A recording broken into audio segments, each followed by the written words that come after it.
Free. Oh, yeah, it looks like this is going too. Yeah, it's a free app, so feel free to download it. And one of the cornerstones is all of the live events that we have going on here. We recently today had at 1 o'clock every Sunday is a reinventing drawing group hosted by Jason on Sunday afternoons. Every Monday morning at 9 o'clock in the morning, there's a reinventing drawing group hosted by Jake Meeks of the Fireside Tattoo Network. Every noon on Mondays, we have interviews. Let's Talk Tattoo with Mark from Needlejig. And then the Reinventing the Tattoo subscribers, the people that pay for the curriculum, it's very reasonably priced for a year subscription. It's an exclusive exercises with Guy Aitchison and the Reinventing subscriber group. So that's every Monday night. Then there's always a gazillion other events going on here. Let's see. Tuesdays are often interviews. Every Thursday is the Tattoo Collecting Podcast at noon Eastern. I think that's happening again in January. But point is, if you go to the app and then you go to events, you'll get to see all the amazing things that are going on.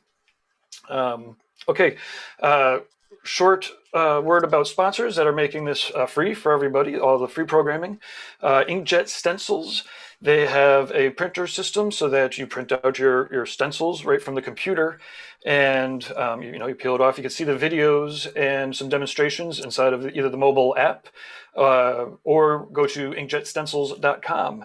And Cheyenne Tattoo Machines has a Solterra full machine with grip that is up for a giveaway. So if you go to tattooeducation.com/giveaway, then put in your information. It's a vetting form. If you've already been vetted by Tattoo Education, still put it in again so that we know that you want a chance to win this Cheyenne tattoo machine. And yeah, please let us know. Oh, okay, yeah, in the chat room where you're beaming in from. If you're an artist that's interested in joining, then the fellows here are going to let you know how to. Oh wait, I guess I can let you know how to congregate. If you go on the app to the labs, then there's a collab lab link, and then there's a collab group.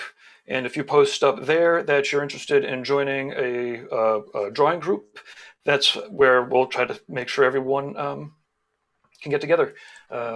Yeah, okay. It looks like I'm going to sneak into the background. I'll only pop out sometimes to help with problems and or messages from the chat room. Okay, thank you, Gabe.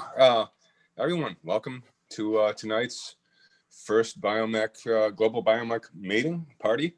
We've got our hosts, myself, Guy Aitchison, who you already are familiar with. From leading all these events, you've heard enough of my voice, which is why I thought it'd be nice to have a couple of guest hosts as well.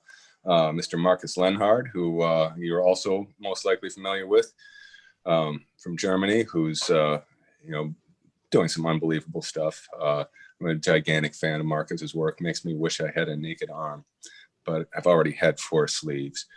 And then we've got Mr. Killian Moon, who is a very versatile artist. I love his different styles, and he has for a couple of years now been carrying the Biomech Collective. So when you see posts up there, that used to be Kurt Windisch and I, ever since finishing the encyclopedia. And I've been focusing more on reinventing. Killian has taken over the Biomech Collective, and I love the new names that he's always showing us. It's an incredibly diverse group of images that he's been sharing with. So thank you, Killian. Thank you, Markus, for joining us tonight. For anyone who's not sure what the premise behind tonight is, well, we're going to be doing some interviews and stuff. We're going to be talking bio, but we're inviting everyone who wants to meet up with your friends online or in person and collaborate. And this is a thing I tried to explain the best I could ahead of time, but it's a new thing. So if you haven't started yet, it's not too late. If you know anybody, even the person that's sitting next to you that you want to collaborate with, get something started. Each of you should start something. And then every 20 or 30 minutes, whenever it feels appropriate, we're going to announce time to switch. If it's not in person, just make sure that you have your file protocol set up ahead of time, that you know what you're doing. My advice is keep it simple, flatten it, send it as a JPEG, either as a text or whatever. Keep it really simple. And then it won't get overly, these are going to be quick rotations. So, having all the layers is nice, but for the purpose of tonight, it'll probably be more fun if we keep it simple. And then, as we get towards the end of tonight's shindig, we're going to ask you guys who feel like you're ready to share them to start sending them in to us, and we'll share those, and we'll be opening up the Zoom link at that point. And as you're showing your pieces off, we'll invite you on to come and chit chat, tell us about your year and talk bio and have a couple of shots or whatever.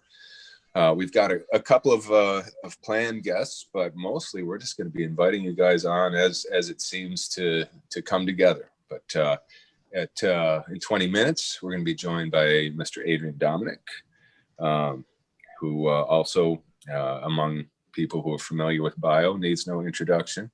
Adrian is in Australia right now. It's like 9:30 in the morning for him.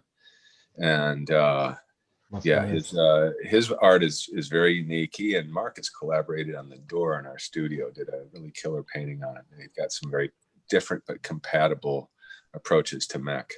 And then in an hour at 7 o'clock Eastern, we got Mr. Paul Booth, who I'm psyched to have on. He's been a very, very long time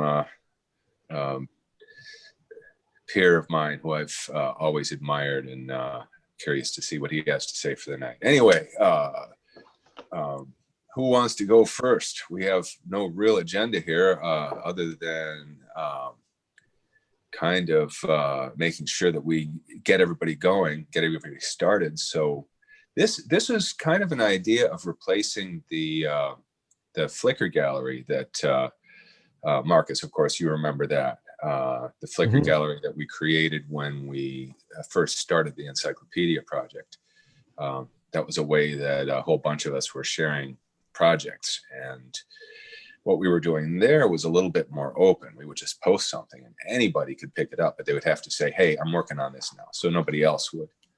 And there were probably about 3 or 4 dozen of us working there, including probably a good dozen who are obsessively working there. And the variety of stuff that got generated, the completely new things, the styles that none of us would have thought of on our own.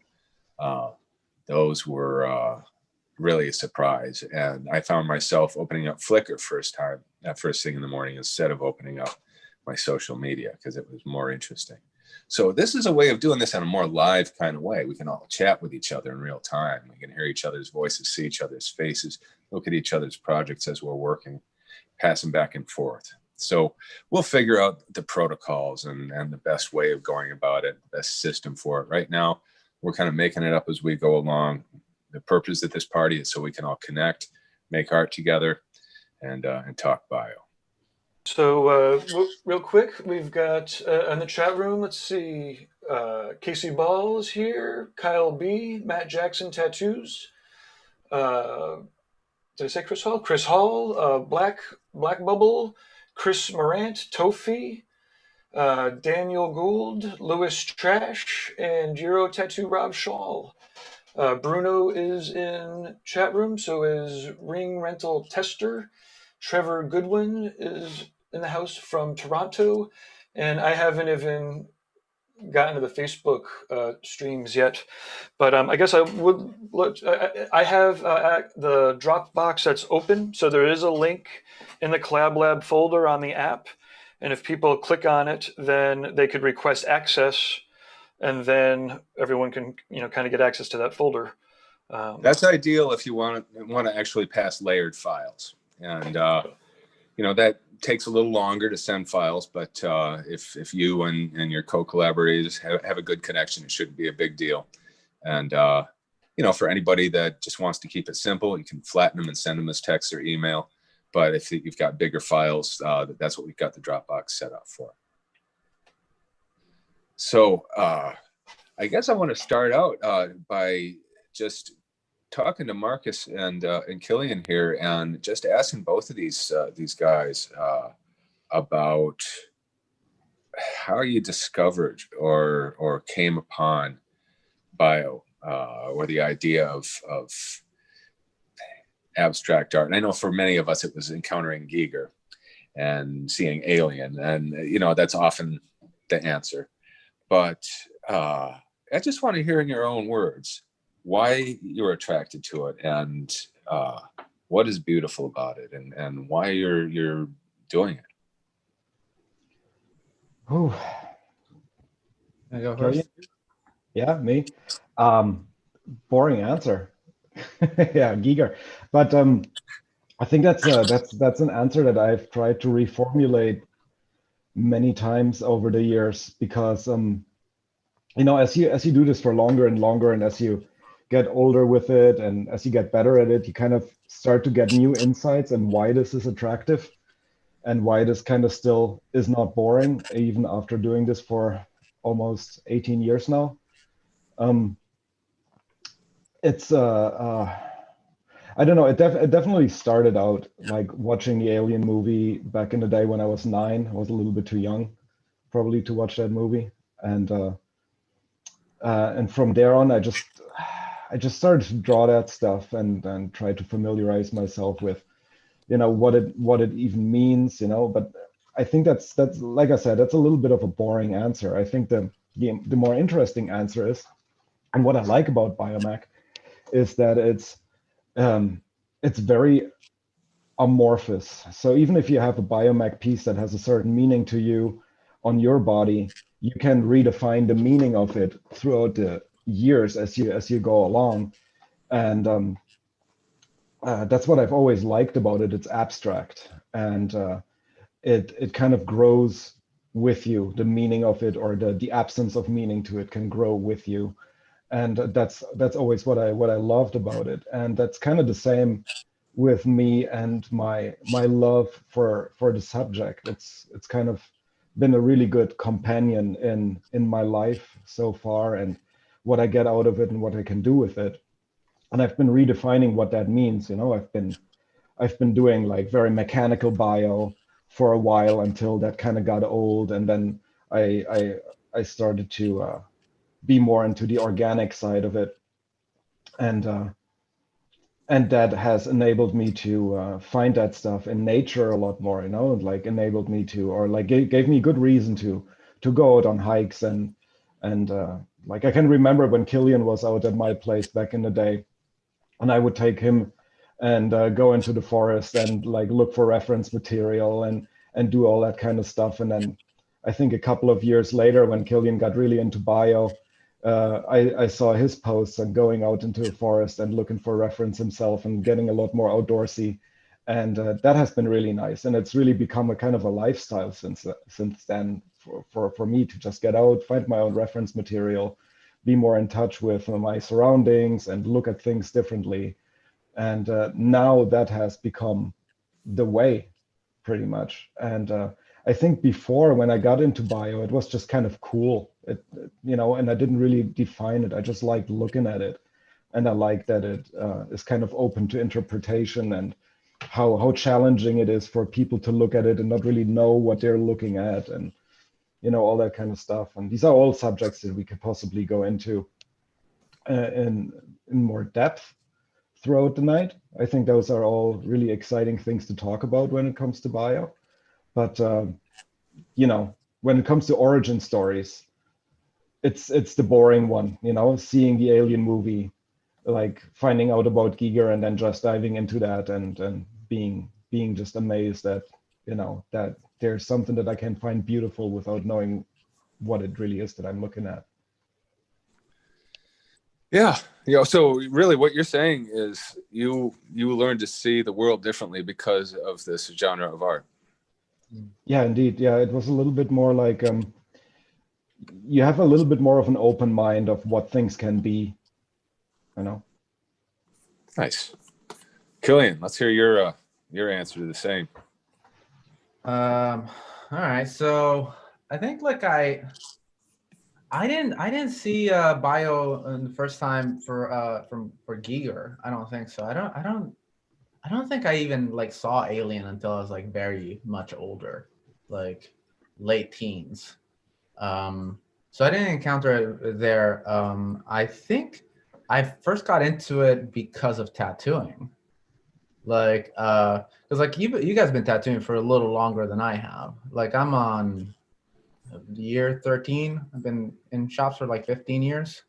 So like I actually got to see it in like, you know, like the Swiss cheese tattooing of the 90s and like all that like good shit. That's how I got into tattooing, and then like into bio itself, and then I started like, you know, finding you guys, and you know, like I think I really got into it when you tattooed me, because like you know, like you know, I'm lucky enough to have had a limb to spare, so I could give it to Markus. I'm like, value.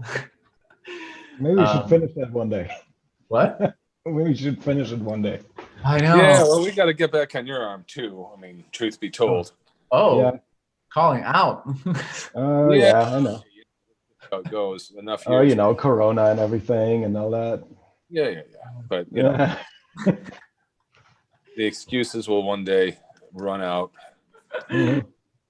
And at the very least, you got to be back here for the encore of the solar eclipse.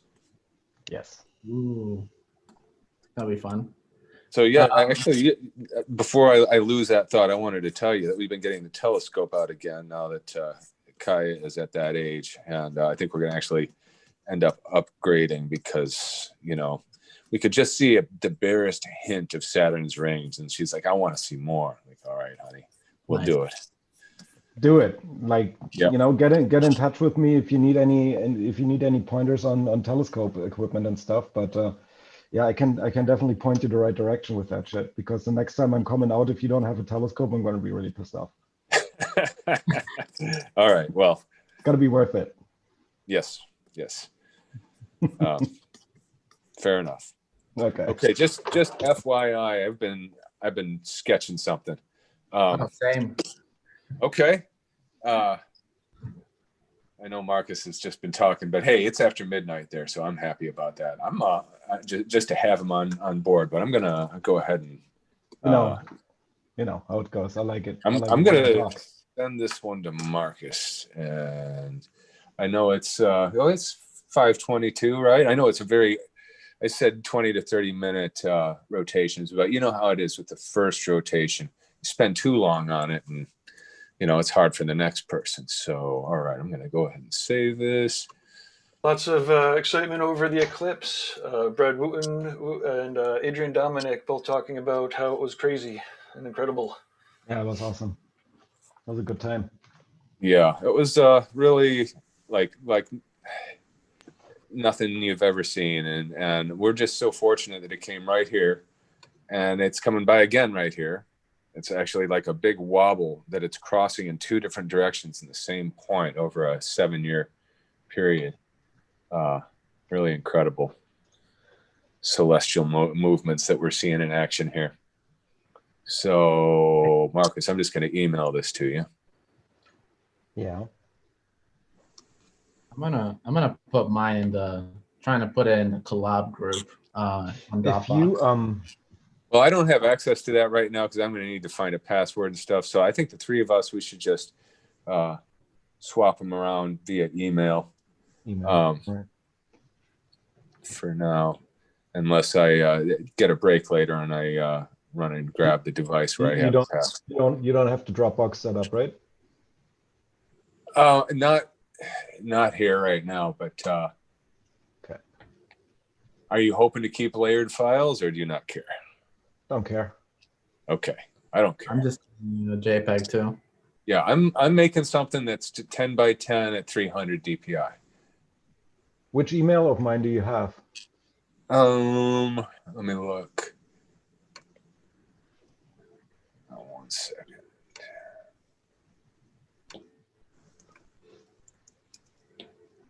Here, let me. Do you have WhatsApp open? I've got your @me.com address. Does that work? That works. Okay. All right.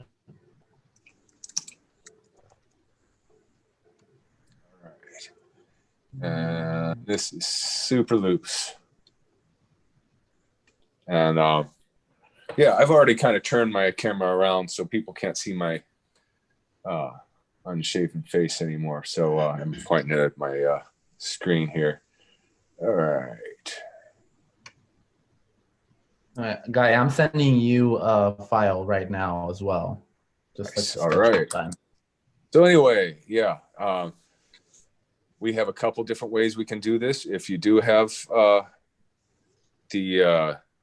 if you're using an iPad right now, real easy, you can do it through the app.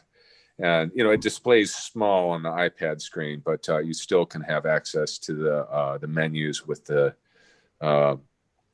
you go to Collab Lab, which is inside the lab menu. And that is where you'll find the Dropbox. And otherwise, you can just do what we're doing, which is simply emailing files to each other. And here it is. Yes. All right, we're going to be having Adrian on in 5 minutes. What was the second part of that question? Well, okay. Actually, You know, not only how you discovered it, but what is it about it that's beautiful to you, and why do you choose to do it as an artist, right? Oh yeah. So here's the weird thing, because like I don't really do bio that much anymore. Like I do it here and there sporadically, but like unlike you guys do it more like full time. I only I took Marcus's advice when I was like first starting out and like trying to experiment with stuff on my own.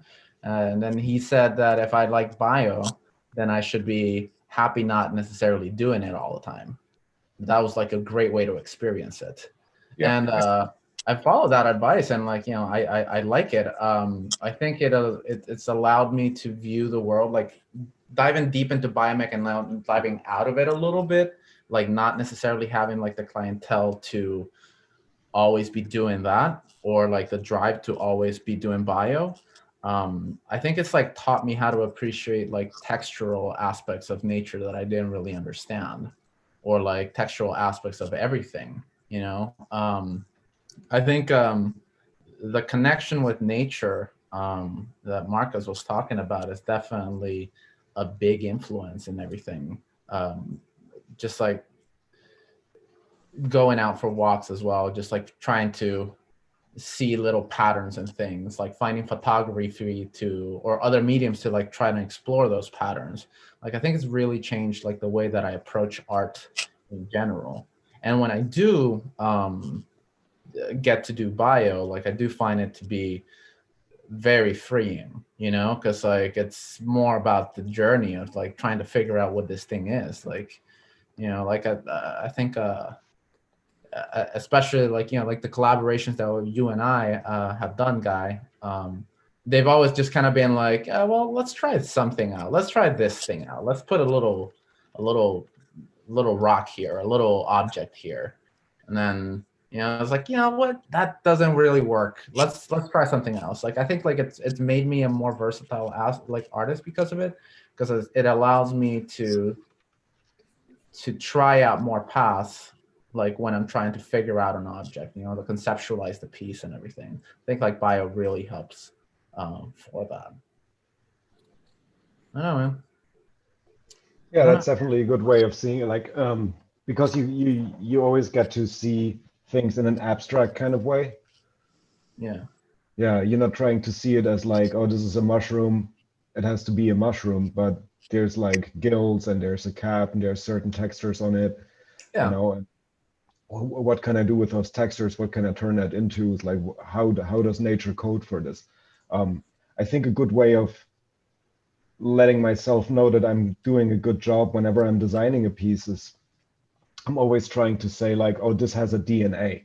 This has to look like it has a DNA that can code for all of like, if I'm designing one sleeve for one person, it has to be kind of cohesive, where I think like, okay, so like this whole sleeve could have grown out of genetic material encoded in one strand of DNA. Yeah. So, and that kind of restricts on how much different things that you can put in it, right? And that's always been a really good way for me to define if I'm going overboard with all kinds of different textures and that kind of stuff. And that's something like when you go out in nature and you look around, you can actually see like how many different crazy features are available on one life form, you know. Especially at different stages of growth and everything. Like it Yeah. just completely changes like the way of you develop your language for things. Indeed, yeah. Well, and especially when you're talking about like those walks in the woods, it's not just the stages of growth, you're also seeing the stages of decay. And I mean, especially like the experience we have in the woods around here, I'm fascinated by that stuff. And of course, you guys have both seen the living and dead sculpture living around here in the woods. And, you know, we're out there almost every day. And I've seen as some of these particular things have just decayed across the years, you know, these particular stumps. We walk the same trail and it reveals layer after layer of structure underneath it that you wouldn't have even known was there. Almost like it's got a skull of sorts. Yeah, for sure. All right, Marcus, did you get it? Yeah, I got it. I'm going to try and see if I can add it here. Just a second. Let's see. Okay, this did not work. Okay, so I'm hoping everybody has had a smooth file exchange. And so we'll probably do our next swap at like 10 to 7, something like that. And I'm wondering if maybe I should touch base with Adrian. Gabe, if you're there, have you heard from him or gotten him the Zoom link yet? He's in the chat room, and I could just, let's see here. So I have not gotten him the Zoom link, but I could post it up in the, let's see, where's a good way to get, hey, Adrian, I'm not even sure the best way to get a hold of you, but if you want to shoot me a text or an email, and I can get you over the Zoom link. Yeah. I mean, I guess I could just put the Zoom link in the chat room, and then we'll put people in a holding room, and we'll bring them in at your invitation. Yeah, okay, we could do that. Because, later on in the evening, we're going to have, you know, bigger group here. We're easing into it. And, love to hear what Adrian has got to say. He finally got situated in his new space. I know that he and Miss Marshall, his wife, have they actually had to leave the Melbourne area, and I'm sure he'll go into some detail about that when he gets on the line, and it's finally getting back into a fully functional state.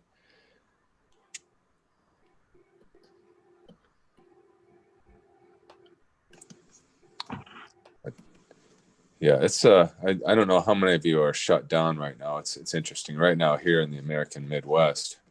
The situation is pretty grim. I mean, it's like we are literally the only house in our part of the neighborhood that has not been visited by COVID yet, and we've already lost one neighbor. We've got another one who's on the brink. So it's just freaking no joke. It is pretty scary, but you know. We still have to soldier on. I still think that tattoo studios are probably some of the safer places that people can go.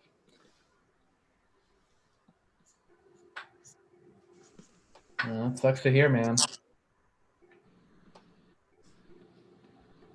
We're out here in Georgia. It's kind of weird because, like you say, like, you know, like it's really the scary part is just like how seeing the toll and everything. Like I feel like it's weird out here because like there's like no regulations in place for anything.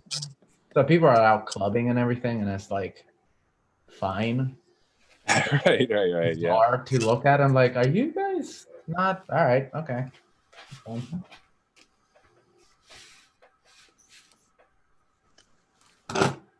Yeah, I love this process of discovery. And I think this is one of the things that, you know, even more so happens in collaborations because you didn't even make that earlier round of marks. So you're truly discovering, right? But there's, even in non-collaborative works, there's just such an opportunity to, you know, lay down a few unplanned movements, just letting your hand do its thing. And before you know it, you've got some kind of foundation for something interesting to happen. Oh yeah, I got your file, guy. I'm just started working on it, and I started sharing my screen instead of because I can't really turn my camera around the way that you could. Okay. Yep, So I that hope works. that's okay.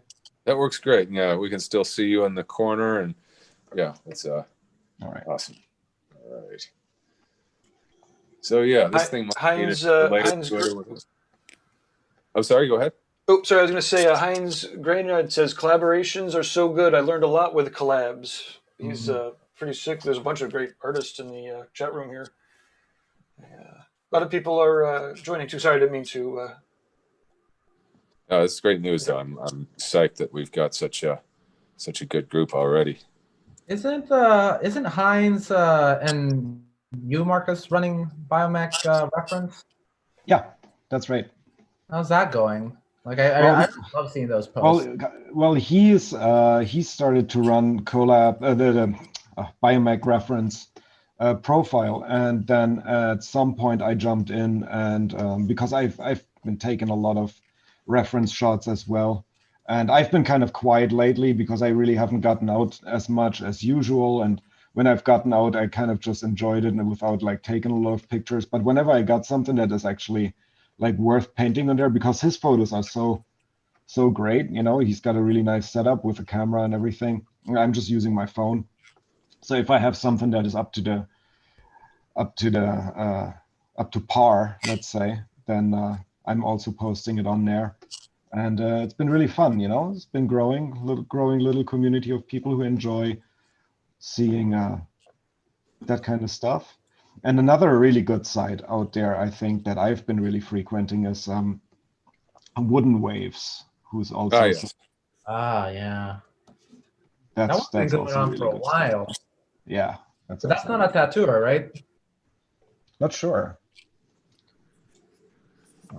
Yeah, well, that was part of the inspiration for the wood chapter in the encyclopedia. Although I'm sure that would have happened regardless, just because we're out immersing ourselves in that stuff every day.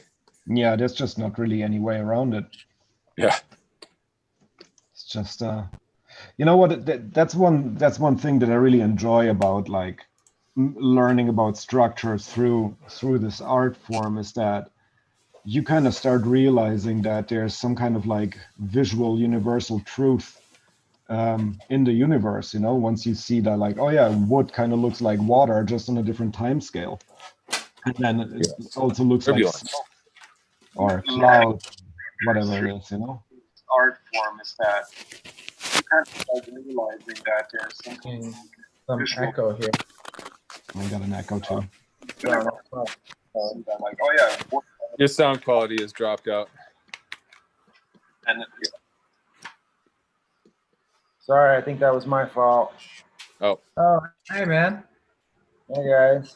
Oh, Adrian is on. All right, welcome. Hi everybody. What's up, man? Chillin'. Happy holidays, everybody. Yeah, same to you. Good morning. Good morning. Good morning. Got some coffee, other things. How's life treating you guys? Have you kind of gotten back into a routine, or are you still kind of yeah, we're getting the routine dialed in. Like it's been a crazy couple of months since we decided to move. Like it's actually been one of the craziest, like, you know, quarter year season thing ever. Like moving from Melbourne on a whim over here and then having to do all the things, you know, involved in moving during this whole thing was it's crazy, but we found a new place. We're honestly like we're in a really, really good spot, and I feel very grateful and fortunate for the situation that we found ourselves in. It's not the it's not an ideal spot. It's not what we had, but it's exactly what we need. And yeah, super excited. We got a spot. It's kind of like it's smaller than what we had going on in Melbourne, so we still have yet to kind of figure out where everything lives at. But we're close to the beach, so that's different for me. But I so still this move is this a permanent move? You hanging out there indefinitely now? Probably, yeah. I Yeah. don't see us moving back to Melbourne anytime soon. And like the like the primary reason for moving here as opposed to staying there was family, and Yeah. they're all here, so it's Ah, yes. not likely that we're going anywhere. You know. Yep. But that with all that said, like I'm quite stoked. Like since I think that in a lot of ways, at least from my personal experience, recently, that it's kind of, I don't know, in a way, allowed me to fortify some relationships, like closer bonds with members of her family, and kind of like made me closer to her dad and her mom and stuff like that, because they know how hard it was and the reasoning behind us, making this collective decision, and it's been cool. It's been cool, Nice. So what's the clientele like there? You think you'll be able to get more of the kind of projects that you're hoping for? I'm not holding my breath for it. It would be nice, but what I'm doing right now primarily is just like Pinterest tattoos to pay the rent, because the shop that I'm working at is a full-on like beach shop. So like it's not, people aren't really going there to get custom tattoos. They're going there because they're hanging out with their friends and they want to do something tiny on a whim, and there's money in that, and especially after this big move and this year, like we weren't able to work in Melbourne for, I think it was almost 7 months. And then we had to wait to get our licenses, because there's very, very strict tattoo license laws here. So it's been a Definitely while. not the way it was back when I was visiting in '92. Nah, from what I heard, like, back then. then it was like just the wild, wild west of tattooing. Such a thing is too much of a good thing. But I'm super grateful to like the guy that owns this shop, Markus. You remember that one time at Paradise when you came by and Laura and I had that really nice suite, and we made breakfast and chilled out with that guy Timmy, the bald guy.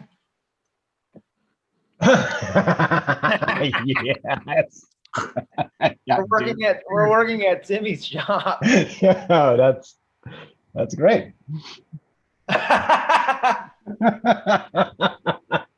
You're chuckling as if there's some things involved in that memory that are. Yeah, we won't get into unless Adrian says otherwise. How's that going? Surprisingly, very well. That's awesome. It's got some fringe around the edge because it's like a beach shop environment. So there's a laxness about it. But the really good thing is because of the fact that Timmy's been around for a long time, there was an old Australian tattoo artist named Paul Braniff. He was really well known. He just passed away a couple years back. But this was he was the original owner of this shop, and then I think Timmy got it from some 16 or 19 years ago or something like that. And I think he was apprenticed by the guy. So he has this real old school ethic that can sometimes be a little bit grungy, and as well as some of the workers that are there, they've had a high turnaround and employees over the years, being that they've been like a street shop the whole time. But they have this this old school ethic about it that's still kind of pirate, but I'm familiar with that, and that kind of makes things a bit easier on me as far as all right, I know that I'm working at a street shop now. And, sure, yeah. And that means that I'm going to be using a lot of 3-liners, and I'm going to be using a shitload of black ink, and a lot of times they'll be happy with just having an outline, and I just got to be cool with that. And honestly, this is Markus knows, because Markus and I have been talking a lot over the last couple of years. That Melbourne was difficult for me because I never really got my feet planted. I did a couple of really good bio sleeves on some really cool people, and but it never got going the same way that I got it going in the States. So I kind of had to, you know, I was overhearing what you guys were talking about like why you do the biomech and where, you know, it's origin stories from your personal experiences. And then like this thing that happened in Melbourne in regards to like my career, it really kind of gave me this space to, you know, allow myself to reassess my relationship with certain aspects of my career, about my art style and what I was doing. And it made me really, I don't know, I guess, appreciate why I started doing it in the first place. And just because I thought it was cool. Like, you know, I was, you know, like Marcus said, it's kind of the same old, you know, boring child of the 80s, you know, biomech story where, like, you know, one of my favorite movies was Alien, and I remember, or Aliens, the second one. I didn't even see the first one until I was like 10 or 11 when I saw the first one, but I had a VHS copy of the second one, and I wore that thing out, like, you know. And I remember, like, when I was in middle school and junior high, I think it was like 13 years old or something, and there was a toy line from Kenner that came out. It was a bunch of they had like 3 different xenomorphs. There was like the bull alien and the gorilla alien. They were nice. They were actually, for being like cheap toys, they were really well produced. Absolutely. I still have the Queen. You do? Yeah, I still have it. Yeah, I think I've still got mine too, packed away somewhere. That's all right. Yeah, it's in the closet. But yeah, like I remember, you know, being pretty much too old to be collecting and playing with toys. Well, that's what I thought back then. Now I realize that as I'm an old, you know, I'm getting to be an older fella, that there is no too old to play with toys. As long as you have a wife, there is no too old. Once you're set up, if you're not set up with that kind of thing, then there's definitely a don't do that. You want to get laid. Share my screen so that you guys. I'm not doing anything really interesting right now. No, that's not. Liar. Right now, Marcus is taking over. But Marcus, if you do want to give up a little control, we could actually see Guy. Okay. I don't know how to give up control, and that is not. Okay, fine. Yeah, I just. Germans. Yeah, I'm not. You know what? I'm putting that out there. I'm just not gonna touch it. You guys just roll with it. I don't know how to give up control. Switch to sharing content. Side by side. I'm trying to find out how I can show you guys because I got 2 screens going on. My actual laptop and my Wacom. But right now we can only see Marcus because he's not giving up control. No. Okay. Well, but you know what? I'm getting to a spot where I can just save this and send it back to whoever wants it. Ooh. Okay, well, I think Killian gets that one next. I'm going to send this your way, and I'm in the same place. So to anyone else out there listening, maybe that's our signal. It's time to switch. And yeah, we got Paul Booth coming on in a couple of 12 minutes. And Adrian, are we just doing like black and white? Is that what's going on right now? We'll get to color at some point if we want, you know. Yeah, I gotta save this. So Adrian, you feel like hopping in our collab circle here? Yeah. I already got Photoshop open. I'm drawing on that. I got So a base. I started drawing over there to get myself. I guess Killian, instead of sending that one back to me when you're done, send it on to Adrian, and I guess Adrian will need to tell him the best contact for you, or I could send it to him if you want. How you want? I can just like send it from here. Killian, you want me to I just throw that into the Dropbox, Killian. Oh, okay, cool. Does Adrian, do you have access to the Dropbox? Oh, this is the one you put in the Dropbox? I don't know if I have access to Dropbox. I got on just a little bit ago. I just put the Dropbox link in the Zoom meeting chat, and it's also one of the links in the Reinventing community. So either off of the app or off of your computer, you can you can get, but I just put it in this chat here. So if you want to click on it, then I can give you permission.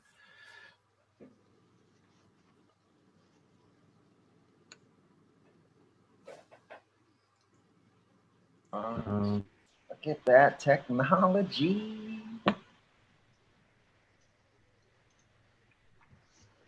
Okay, and so Marcus, I guess the next turn after this, you're gonna send this one to Adrian.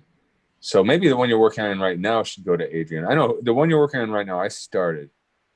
So since, yeah, I think instead of sending it to Killian, send it to Adrian. Whatever Adrian started, he should send to Killian. Okay. I just put up the one that I was working on the Dropbox. Hold on. I think. Killian, give me a minute or two, because this thing that like I literally like when I started drawing this, I was just kind of getting primed. Like I didn't really draw anything too interesting. But there are a couple of files that I already have that I've drawn before. One of them, guy, is the one that I was supposed to send to you. We've been talking about doing this digital collaboration this whole time. And I actually started it like months ago and I never sent it to you. And it's pretty crude, but like it's probably more interesting than what I just drew. Anyway, well, give me I like this one. I mean, I've already invested a half hour of my life into it. So I'm sending this on to Marcus. And then yeah, so Killian is in the circle after Marcus. I think that's how this all plugs in together the smoothest. I mean, sorry, Adrian, and then back to Killian. Okay. Well. Okay. So Adrian, if you want to figure out the Dropbox, which I think would be the easiest way to share these around, there's if you open up the chat in the Zoom meeting. I'm already on it. I wasn't logged into my Dropbox. So. All right. And then you just have to ask for permission, and then Gabe will give you permission, and then you should be good to go. It's pretty cool seeing the Dropbox fill up already. Nice. We should probably make like a folder structure maybe so that maybe did you guys have like a naming convention at all, or? I just called it. Oh gosh, the way we used to do it is we would started out with our own name. Let's say I'd call it, let's say it was a rotator, H rotator 1, and I would send it to Marcus, and it would be H Len rotator 1, and then it would go to Adrian, H Len Dom rotator 1, and it would go to Killian, H Len Dom kill rotator 1, and I know it sounds messy, and sometimes we'd have 11 names on there, and sometimes it's the same name coming up a couple of times, but that's how we kept track of our order. And it worked, So yeah, we could do it that way. If you guys want to start a naming convention like that, so then Marcus, the one I just sent you should be renamed, let's see, Moon, H, Len, and then, since each of us is starting a different one, they'll all end up with different names that way. So if all we do is name it by the order of our names and don't tack anything onto the end beyond that, then that's good enough. Folder. It says when I click that link, it says folder /collab doesn't exist. Doesn't exist, huh? Okay, hold on. Let me get let me copy the link here. Let me see if this is. Oh yeah, okay. Oh, okay. I gave you a way better link. That link was, yeah. I mean, it doesn't look it better, but it probably will work better. There we go. Yeah. Cool. All right. So which one am I grabbing? Then the one all the way, the Lux Altera one, or the KM. Whichever one Marcus just dropped in there is the one you're grabbing. C1 guide dot Marcus. C1. Okay. We're just looking at a. Okay, Marcus, you're working on it. Never mind. Sorry. That's already so guy. How am I gonna unguy this? Dim it. Dim it so that it's less contrast, and then just get in there, or use the smudge tool. Make a giant smudge tool and smudge the crap out of it, or get into liquefy or warp and bend it. No. No, I know what to do. Okay. So yeah, we've got Paul joining us in a few minutes, but Adrian, well, yeah, I mean, you gave us some of your origin story, but then I wanted to hear the other half of it, which is what makes bio beautiful to you, and why do you choose to do it?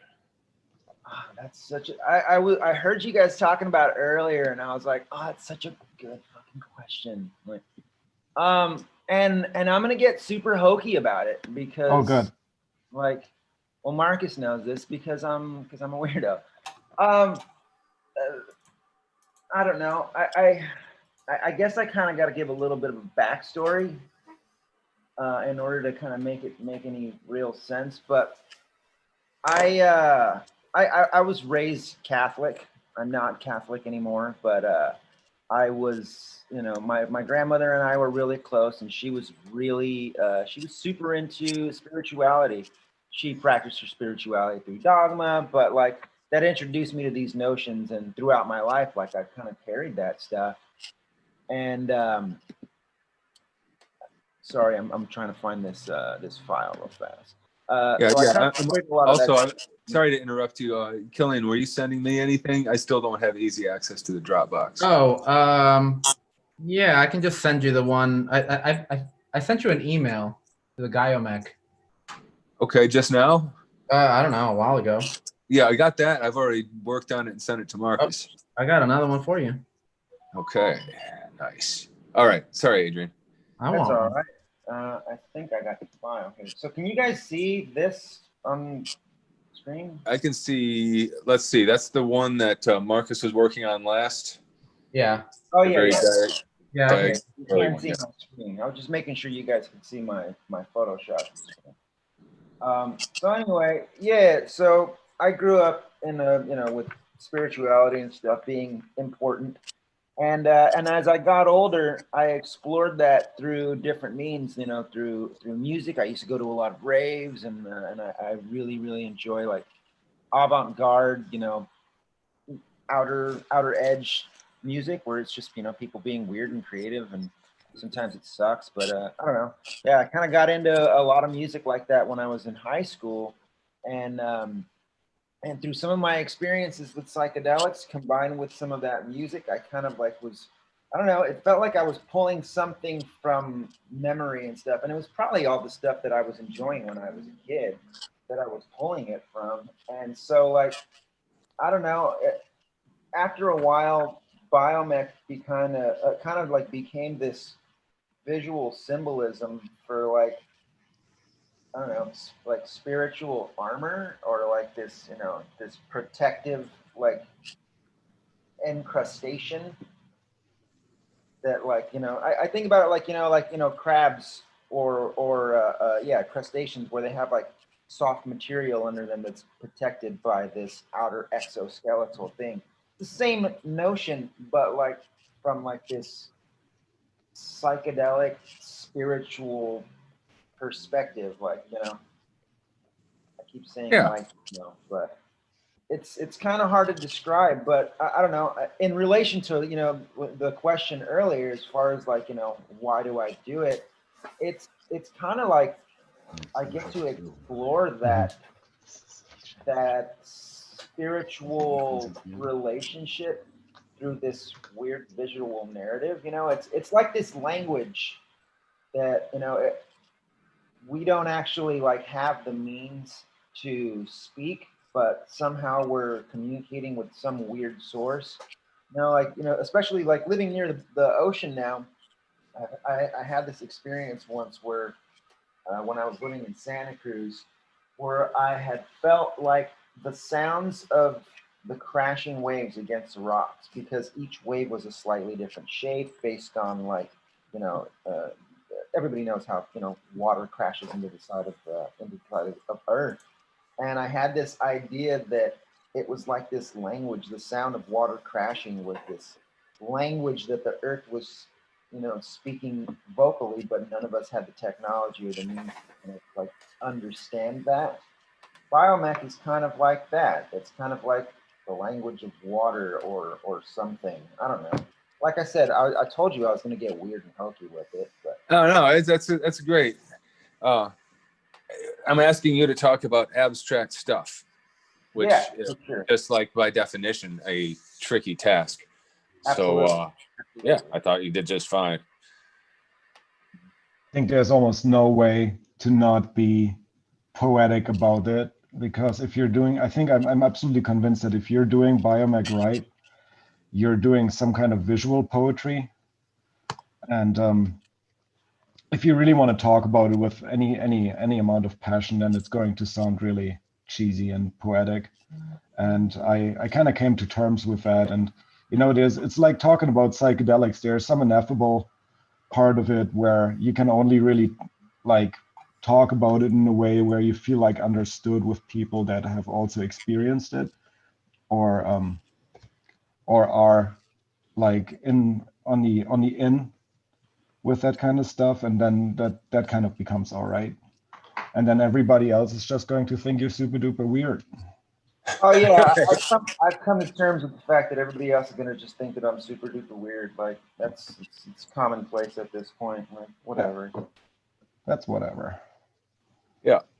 Yeah, and I think that's one of the reasons why we've all been attracted to this genre, is because we've ended up surrounding ourselves with weirdos who don't judge us for our weird, because it makes sense. They get it, right?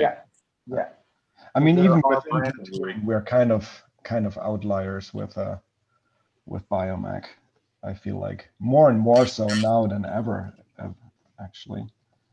Well, Feels for like- me, it's become kind of like interesting in my relationship with it, because like I said, it's been a long time since I've been able to, make biomechanical designs as, my full-time source of income.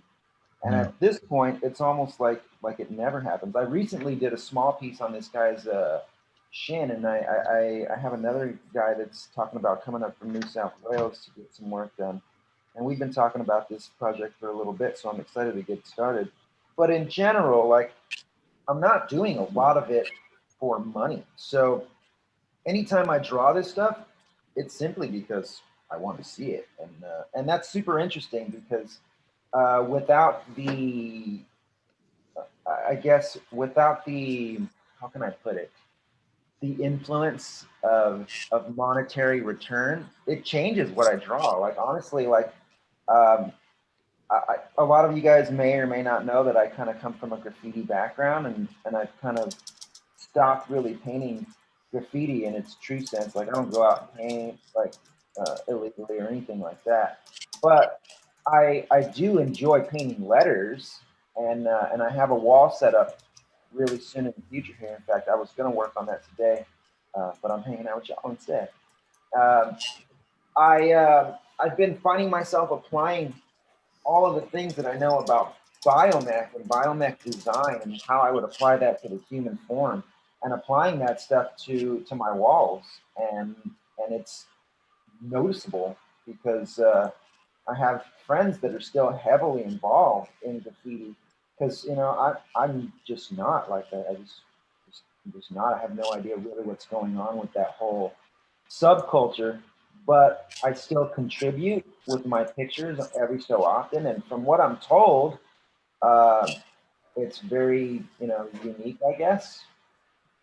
And there's not a lot of people doing like the way that I do it. Apparently, like, biomech is becoming a style within graffiti now, which is interesting to me, because one of my friends in my graffiti crew was kind of turning me on to these, this handful of different graffiti artists that I wouldn't call it like full on biomech the way that, like, people like ourselves are pushing it within our own narrative. Like, we've been practicing this stuff for years and years, to where it's second nature. And it's still, like, from what I'm seeing with these other guys, like, it still very much has a very crude graffiti approach to how they're doing it. But I also see very much, like, especially guys' influence. I'm seeing a lot of your influence in some of these guys' letters.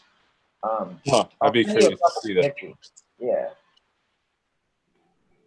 I But think yeah, you've always had a very, very clear, defined Adrian language in everything that you're doing, which has always been a real pleasure to see. You know, there's a lot of people in Biomech who kind of emulate, and then there's a couple of people in Biomech who define their own language in a more, how to say this,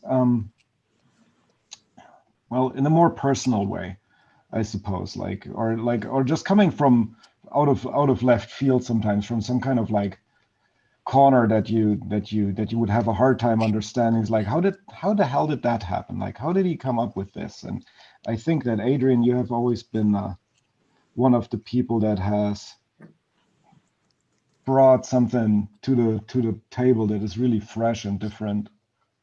Yeah, thank you. I appreciate that. That makes me feel good, because like often I wonder, am I just being lazy? Do I keep bringing the same dish to the potluck? I'm like, No.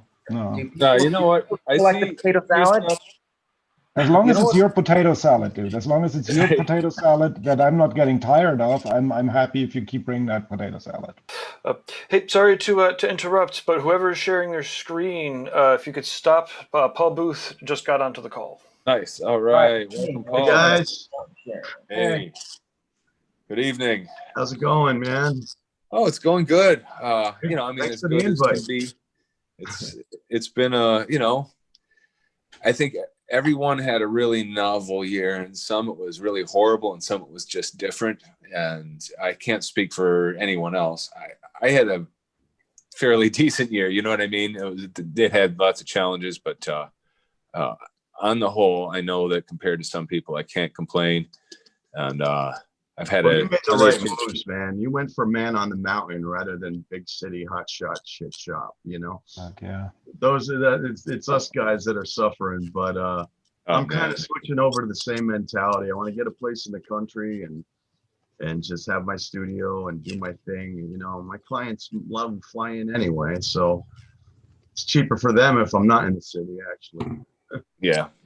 You know. Yeah, it must have still been a weird feeling when you finally realized it was just time to quit the shop, you know, and well, I can't imagine what that felt like. It was difficult, you know. You got that sense of failure going on, but at the same time, I'm relieved, man. I haven't felt this stress-free in a really long time, man. That shop was really kind of, you know, it's too much left brain shit, you know. It took away from my art.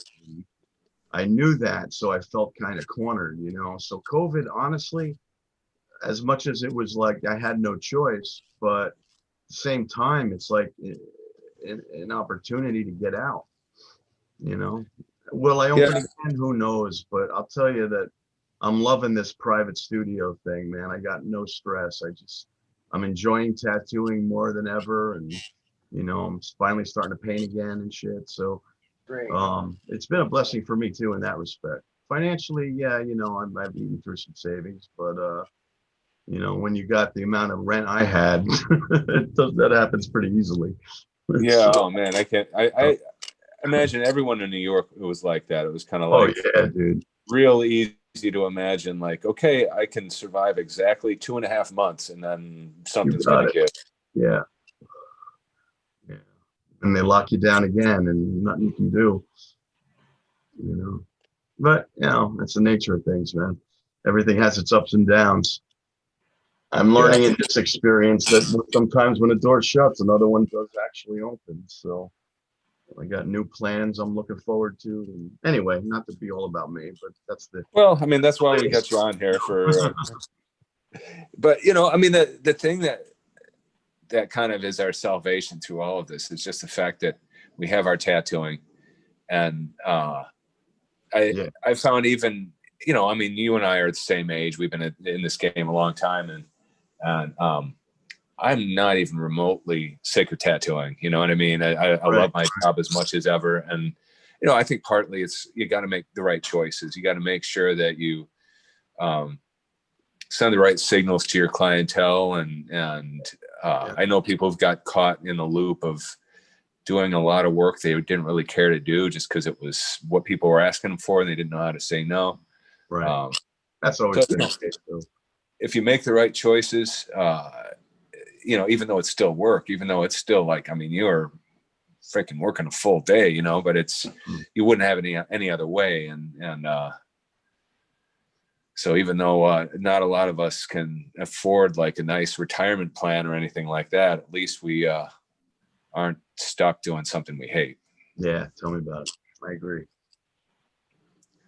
Yeah, I've actually found that I appreciate tattooing more and more as the years pass, and even though I don't have you know, as much of the old excitement in some ways, it's almost better. There's fewer clients that come through, but they're here longer. I get to know a lot of them a lot better. Yeah. You know, I'm tattooing the same people over and over again for many years, and I realize that is actually a sign that you're doing your job right. You know, I mean, winning a lot of awards or getting a big reputation, that's great. But there's people out there who might not have a big reputation, but they've got super loyal clients that wouldn't go to anybody else. That's true success. You've got job security. They're going to bring their kids to you. I'm tattooing my clients from the 90s kids now. Yeah. Let's talk about age. Yeah. Well, your daughter, she's been putting out music pretty regularly now, right? That's pretty impressive. Yeah, she's 33 now, and she's going strong. She's hustling, you know. So we try and make music together, but we fight too much. So I just help her on the sideline. Yeah, I collaborate with my daughter a bit, but yeah, there definitely is a like, you have to hang back quite a bit, you know, and yeah. I think that when we were that age, it would have been the same way. Sure. Yeah. But I guess I'm going to ask you about your origin stories, if you don't mind, since anything. Sure. That's kind of what we're doing here is and it's probably going to involve Giger. But I'm going to ask you about your early encounters with bio and how you got sucked in, and especially since you've always really focused on the dark end of it. You know, there's going to be some origin story here, and I'd love to hear about your personal relationship with. Yeah. I mean, to be clear, you're a dark artist that uses bio type elements and effects a lot in what you do. I don't know if you would consider it sort of illustrative, or even if you would want to put a name on it, but I've never been able to. You know, the thing with Giger is, I mean, I was into Giger long before I was a tattoo artist, so you know that was a major factor. The thing about his work is that it was the first work I experienced that could make me easily imagine the smells and the atmosphere of the place or the thing I'm looking at. You know, he could breathe life into this, that, you know, the organic side of the, you know, the biomech. I mean, the father of biomech, you know, I got it right away. And when I got into skin, it seemed to be a natural tendency, because the thing about Giger with me is the flow, you know, one of the things. And I've always been into bigger work and making the tattoo flow with the body, as you guys, as biomech artists. That's what a lot of it is about. And biomech always lended itself to these organic shapes that follow the musculature. And to this day, that's what intrigues me the most about tattooing, is how to homogenize it with the body and create like a symbiotic relationship between the two, beyond just looking at an image on the skin. You know, I always look at it as if I can deform someone's anatomy with a tattoo visually, then it's a success in my book. You know? Do you feel like you were able to see that kind of potential, that sort of large scale application, when you're in your first encounters with biomech tattooing? Were you able to kind of like imagine that vision all the way through? No, not completely. I mean, I didn't know where I was going. I knew what I was interested in, you know, but as I gained freedom, you know, for me, I always looked at all the popularity, notoriety bullshit as a means to an end, not as a goal. It allowed me the opportunity to have a more serious clientele. And the end result of all those years of hype is that everyone who sits in my chair now says, here's my body, do whatever you want.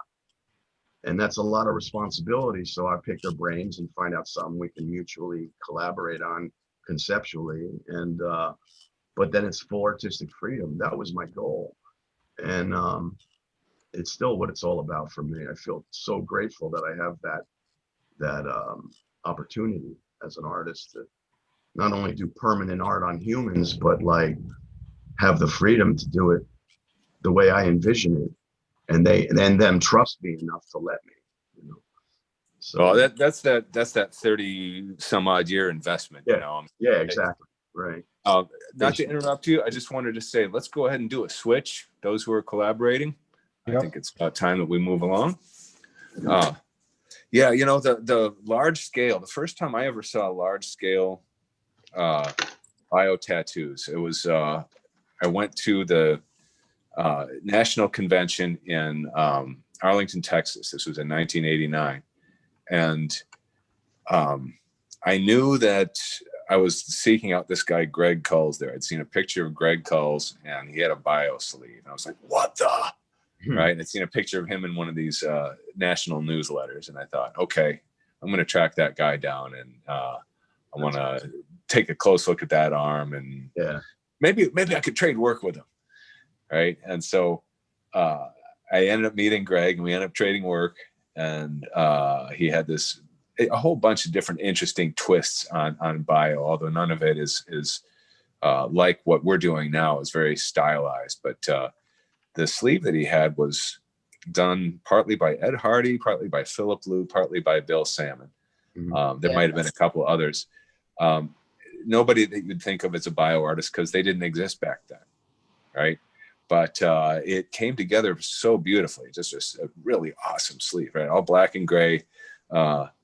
You know, had kind of this tattoo needle motif worked into it. I was just so blown away. And then there was another guy there who had a half sleeve and chest panel that was just done straight from a Giger painting that Paul Jeffries had done. And I was blown away by that one as well. But again, that's Paul Jeffries. He's known for doing his Japanese style tattooing. So we didn't have the specialists back then. Right. But that was enough to imagine, okay, larger scale. But, you know, now any of us, I think in our mind's eye could like imagine Biomech bodysuit after Biomech bodysuit. You know what I mean? Back then, it you know, it was still an idea that we really had to approach, you know, across the years. It took a while. Yeah, the growth has been amazing. You know, I mean, as generations go by, everything refines it and grows. And I'm excited to see what I'm seeing these days. You know, possibilities. There's always, you know, they say everything's been done, but every now and then something really catches my eye that I haven't seen done, which is nice to be able to say in this day and age. Yeah, in fact, more than you would think.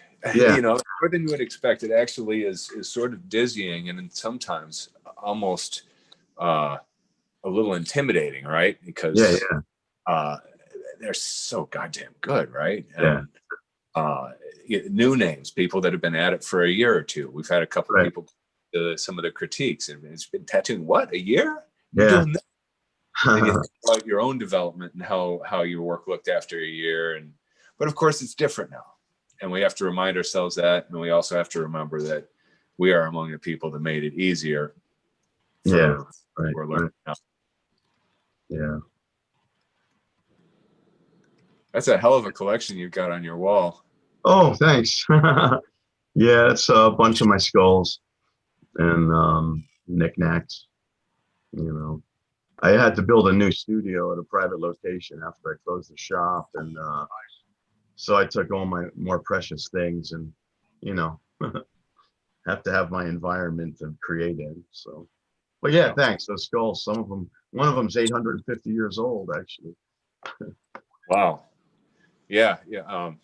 If there, you know what, I wouldn't even mind if you took your phone or iPad off the holder and gave us a quick tour. Oh, well, it's on a cable. It's a webcam. Let me see. Okay. Yeah. I'll see how far it'll reach. Hold on. I was actually just thinking it's a little bit too nice a resolution to be a phone.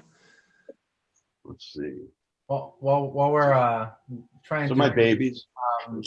who am I getting a collaboration from?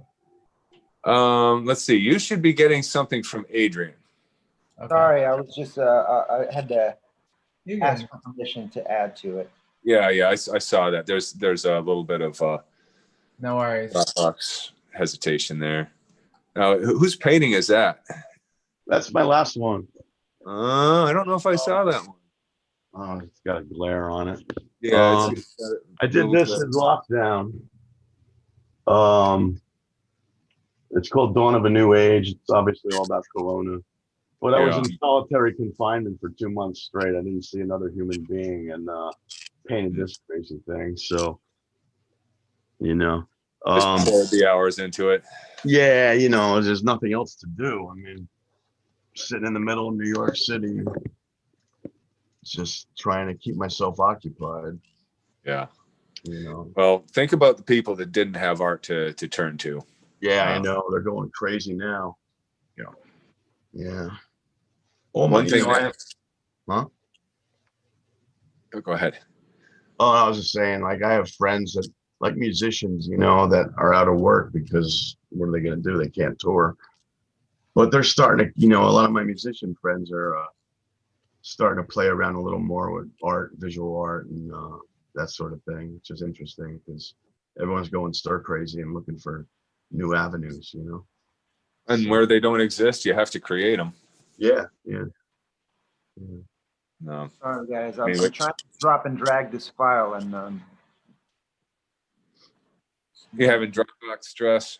I have Dropbox stress all the time. Dropbox and I are not good friends. How does that work here? You drop Adrian, stuff. in theory, you could edit it. Paul, if you need to request access to the folder, and then I could approve, and then then you should be able to just upload and download at will. I was doing the drop and drag or the drag and drop thing, but I think I got to click the upload button because of the operating system that I'm on. I'm on an old Mac. And Paul, the link is in the chat room. There's the Why don't have anything to post? I was just curious how you sent me a Dropbox link, but I don't do this enough to know how it really works. Yeah, I'm not actually using Dropbox. I was just having these guys email me stuff because I have a device with the password somewhere else in the house, and I'm being lazy.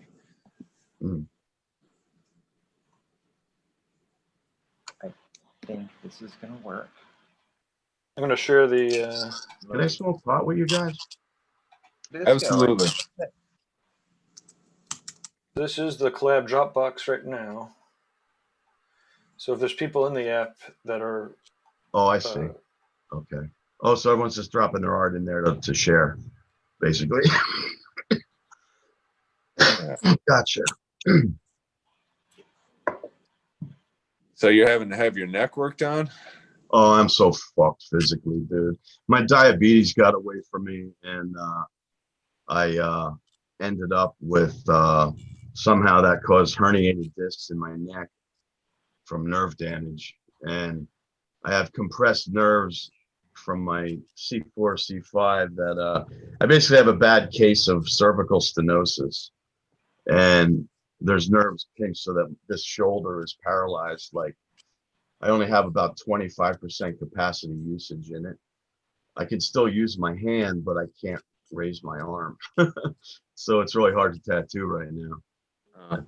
I haven't tattooed much in the last 3 months, you know. Now I'm back, I'm doing a little better. But next week I go for my surgery finally and fix the problem. So. Is that going to be a inpatient thing? You're going to be...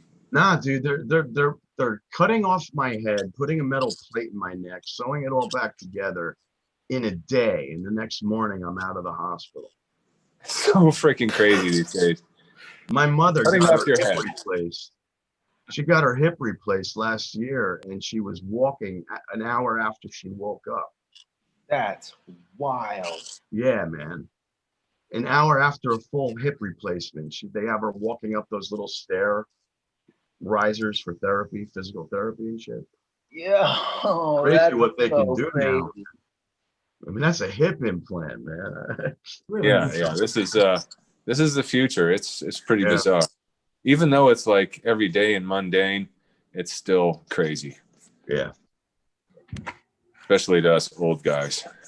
I know I'm breaking left and right. I got 3 surgeries coming up: my neck, my shoulder, my elbow, and hopefully not my hands. My elbow should fix it, but I got carpal tunnel real bad too. So Yeah, that's the curse of all of us. yeah, you had it years ago, didn't you?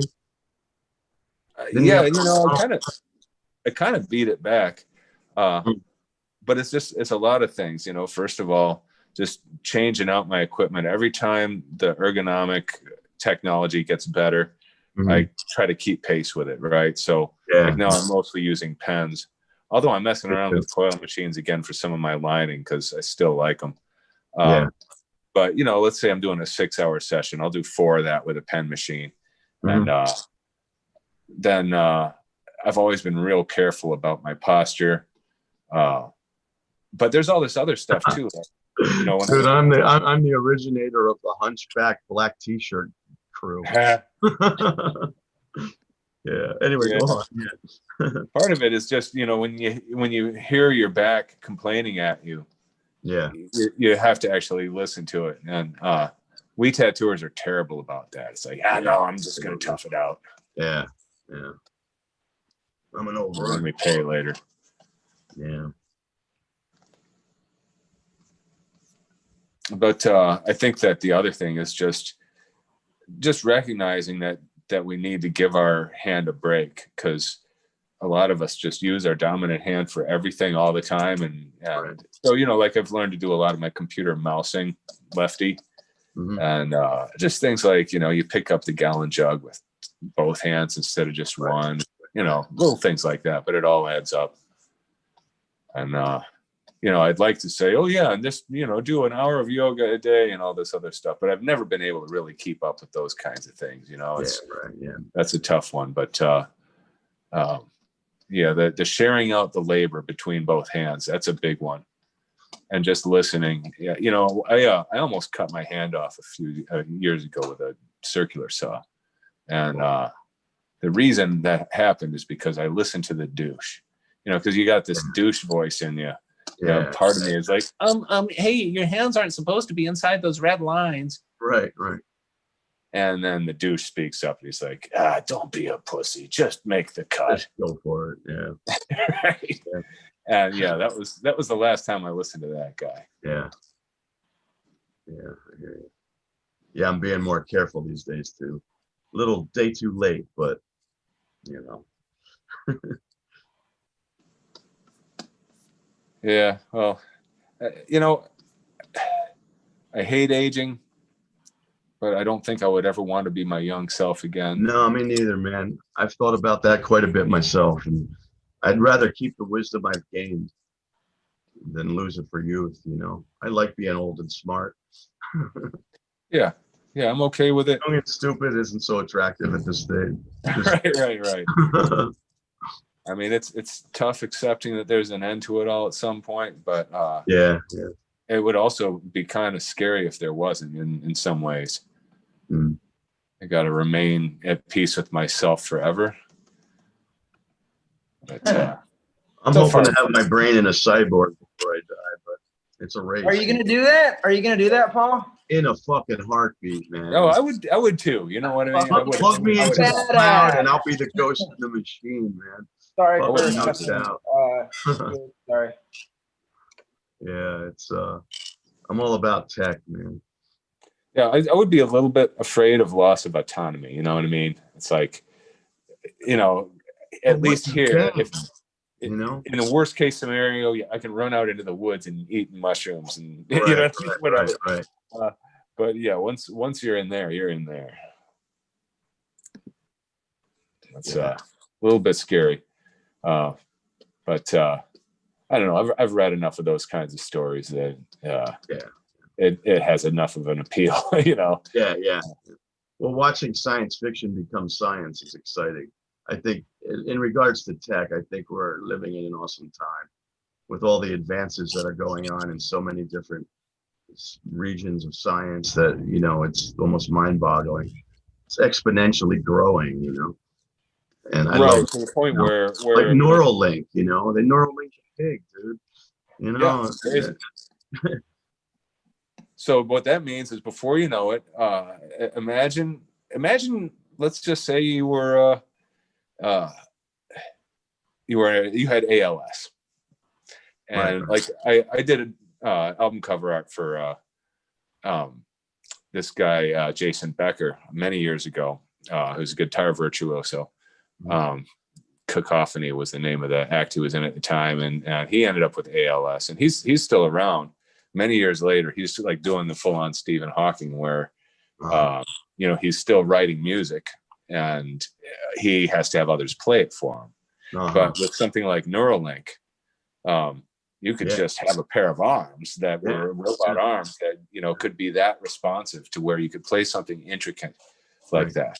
And because our technology is doing this exponential thing, which is kind of scary, almost like you see robotic stuff that's being it's made. a race between the apocalypse and our evolution now.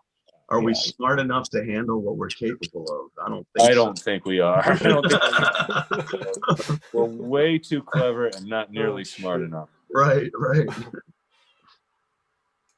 Still exciting though. Yeah, it is. But, you know, like, for another example, I thought it would be really cool to, let's say that you're painting a mural. And instead of painting the whole mural, you had this, and of course you could do this with VR right now, right? But let's just say you had a giant paintbrush or a giant paintbrush set, a pair of oversized robot hands to do all the work. And you just kick back and go into your Neuralink zone and just, then there you are. You're the giant robot hands. You're like, oh, here I am, right? And then you do the painting. But the wall is the size of like a 2-foot canvas, because all of a sudden you're giant. You do it in the amount of time it would take you to do a 2-foot painting, right? Yeah, totally. And then you wake back up in your meat body and you're like, oh, that was fun. Wow, 600 feet long. Cool. That sounds like that movie Pacific Rim, but instead of like fighting kaiju, you're just painting a wall. Yeah.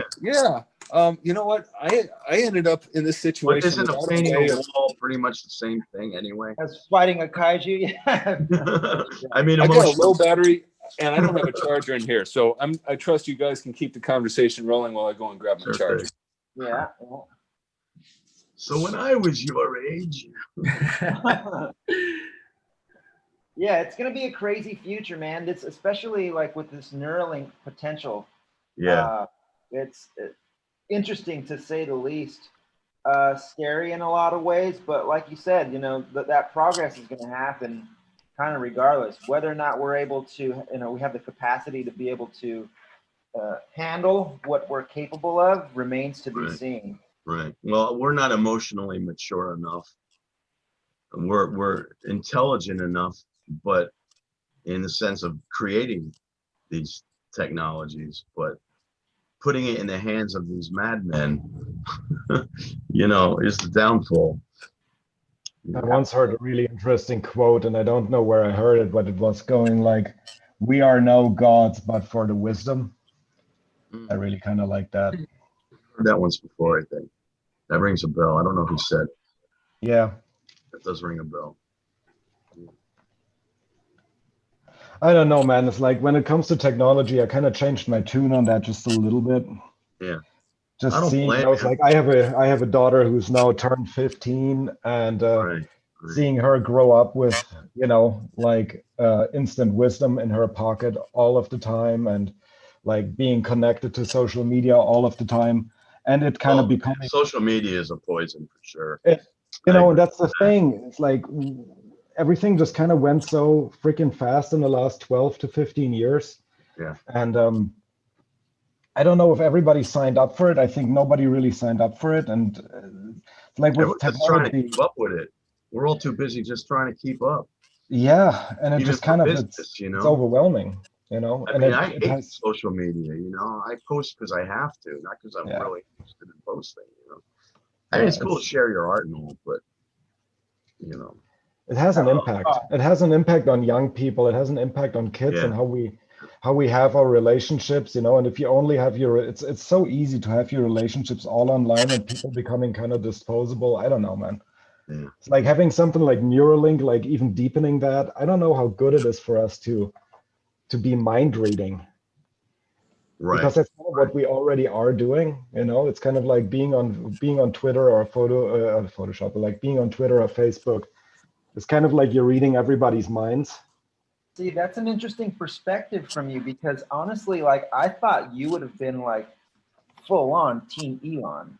No, fuck no. Wow, you learn No. something new every day. No, I changed my tune on that just because I have a daughter and I see what kind of impact it has on social life and anxiety, you know? Yeah. And Yeah. it's yeah, like deepening the relationship that we have to these devices, I no longer believe is a really good idea. Well, that I'll agree with. You know, as far, especially in the impressionable years, for a child, I think it's poisonous. You know, Yeah. um, But it's a but requirement. you know, there's a degree of trying to figure out where the line is between, you know, taking the bad with the good and that sort of thing. You know, like penmanship, for example. It's a lost art because Yeah. no one even writes anymore. They're lucky they can remember how to sign their name when they stick a pen in their hand, you know. And when people do write now, it's sloppy as shit because there's no attention paid to it. Where, you know, calligraphy was once a thing, you know, Right, and now it's a boutique item. yeah, you know, and because of technology, we've lost that. And there's good and there's bad. And in my sense is that, you know, it may be becoming lost, but evolution requires that you let go of the old and run with the new to some degree. You know, like there's only so much. I can articulate it. If you got We have time for it. we have so yeah. I have so much. We have so much capacity. Only so much capacity. You know, in order to make room for new things like the technology that's happening now, you have to let go of some of the old things. And in that process, there's a lot of damage and collateral damage that happens, but eventually, if we survive it, it'll blossom into a higher age. You know, like if we're ever going to see a type 1 civilization for ourselves, this is what has to happen. It's a big if. It is a big if, because I don't believe in humanity enough to think we can. I just enjoy the tech, you know. I'm the guy who just wants to be the one to turn the lights out when the apocalypse comes, you know. And I have a kid too, you know, but she's a bit older. And I tell you what, though, I wouldn't Yeah, I have mean, that another makes it kid harder. now. You know, I don't know if I'd want to bring another kid into this world. So it's a double-edged sword, really. You know, I mean, if it wasn't for tech, you wouldn't be drawing the way you're doing right now on a screen, right? So, like, how much of it is bad? How much of it is good? And where's the line between the two? I think we have a huge advantage still knowing a world where this wasn't the case, so we can kind of appreciate the things that we've been given. That's age. That's what happens to all of us who get older. Yeah. You know, in our day. Yeah. You know. Hey, is there a drawing that's in limbo out there anywhere that needs somebody working on it? Since our circle keeps widening, that's cool. Send another one out. You getting in on this, Paul? You know, I don't have a pad with me. I wasn't prepared, but if you guys will have me back again, I'd love to participate. I think we're gonna do this more regularly. This seems to be going pretty well. I think we've got a good group of people who are collaborating in the chat room, and so yeah, in a little bit we're gonna start inviting them on to show off their pieces, and Cool. a few more people in the conversation here. Cool. But yeah, this is my Fun. daughter asked me, how do grown-ups play? Like, you guys don't do anything. And I'm like, Yeah. the hell we don't. We're geeks. We're geeks. Yes. Art geeks. I sent you something, guy. Nice. Thank you. Now I need something. I'll send out the link, and then as people come in, we can figure out whether it's the right time or not, I suppose. Okay.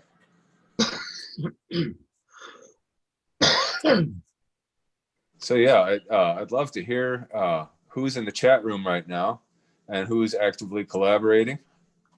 Really curious to know how many pieces we're going to be showing off later. That's kind of exciting. Cool. So just to be clear, everyone that's watching, please let us know what you're up to in the chat rooms right now, so that we can read off all the new comments. And I'm going to get that Zoom link out to everybody. Okay. Got a piece that I'm ready to look at this little guy here. Yes. Interesting. It's definitely changed shape. Is that the one I started? I think this is how it started. Oh yeah. And then I did all the stuff to it. Wow. Okay. So this one is circled all the way back. Right. Yeah. Nice. There's that. And then the rest I just threw on the Dropbox right now because I okay, so this is story time, honesty talk now. I have not been on top of my emails lately. And know how that goes. So I have completely stopped dealing with emails pretty much for almost a year now. And I've been just doing all of my inquiries and everything over social media and over Instagram mostly. So on this computer now, like using my email client, opening it up, just to download the stuff from you guys has given me like a hot wave of anxiety just seeing the 11,000 unread emails. I could relate. I have the same issues going on. I have email anxiety. I talk myself out of answering my email every day. It's like a bright, hot wave of. And then it gets worse, doesn't it? Like, especially since there's that person that I know they're waiting for their package, and I don't know, man. I'm gonna have to do this. I'm not doing any mail order stuff, but like I think like once it gets to the 5 digits of unread emails, the anxiety doesn't get any worse anymore. So right, exactly. They probably have pills for this. Yeah, I think it actually just comes to a point where the number is big enough that it's kind of like when you fall out of a building. After about the 11th floor, it stops mattering. The extra floors that yeah. How long can you keep screaming? Just delete them all. That's your answer. Just delete the whole thing. And then no, because then the whole thing starts over, and I'll start like, oh no, 5 unread emails. I better get to those. No, I'm keeping it right where it is. Right. When it's a 5 or 6 digit number, you don't notice the new ones. No, it just is that insurmountable mountain that you're just like, I'm never climbing that ever again. That's fine. So everybody who's trying to get in touch with me, just do it over Instagram. You heard it here.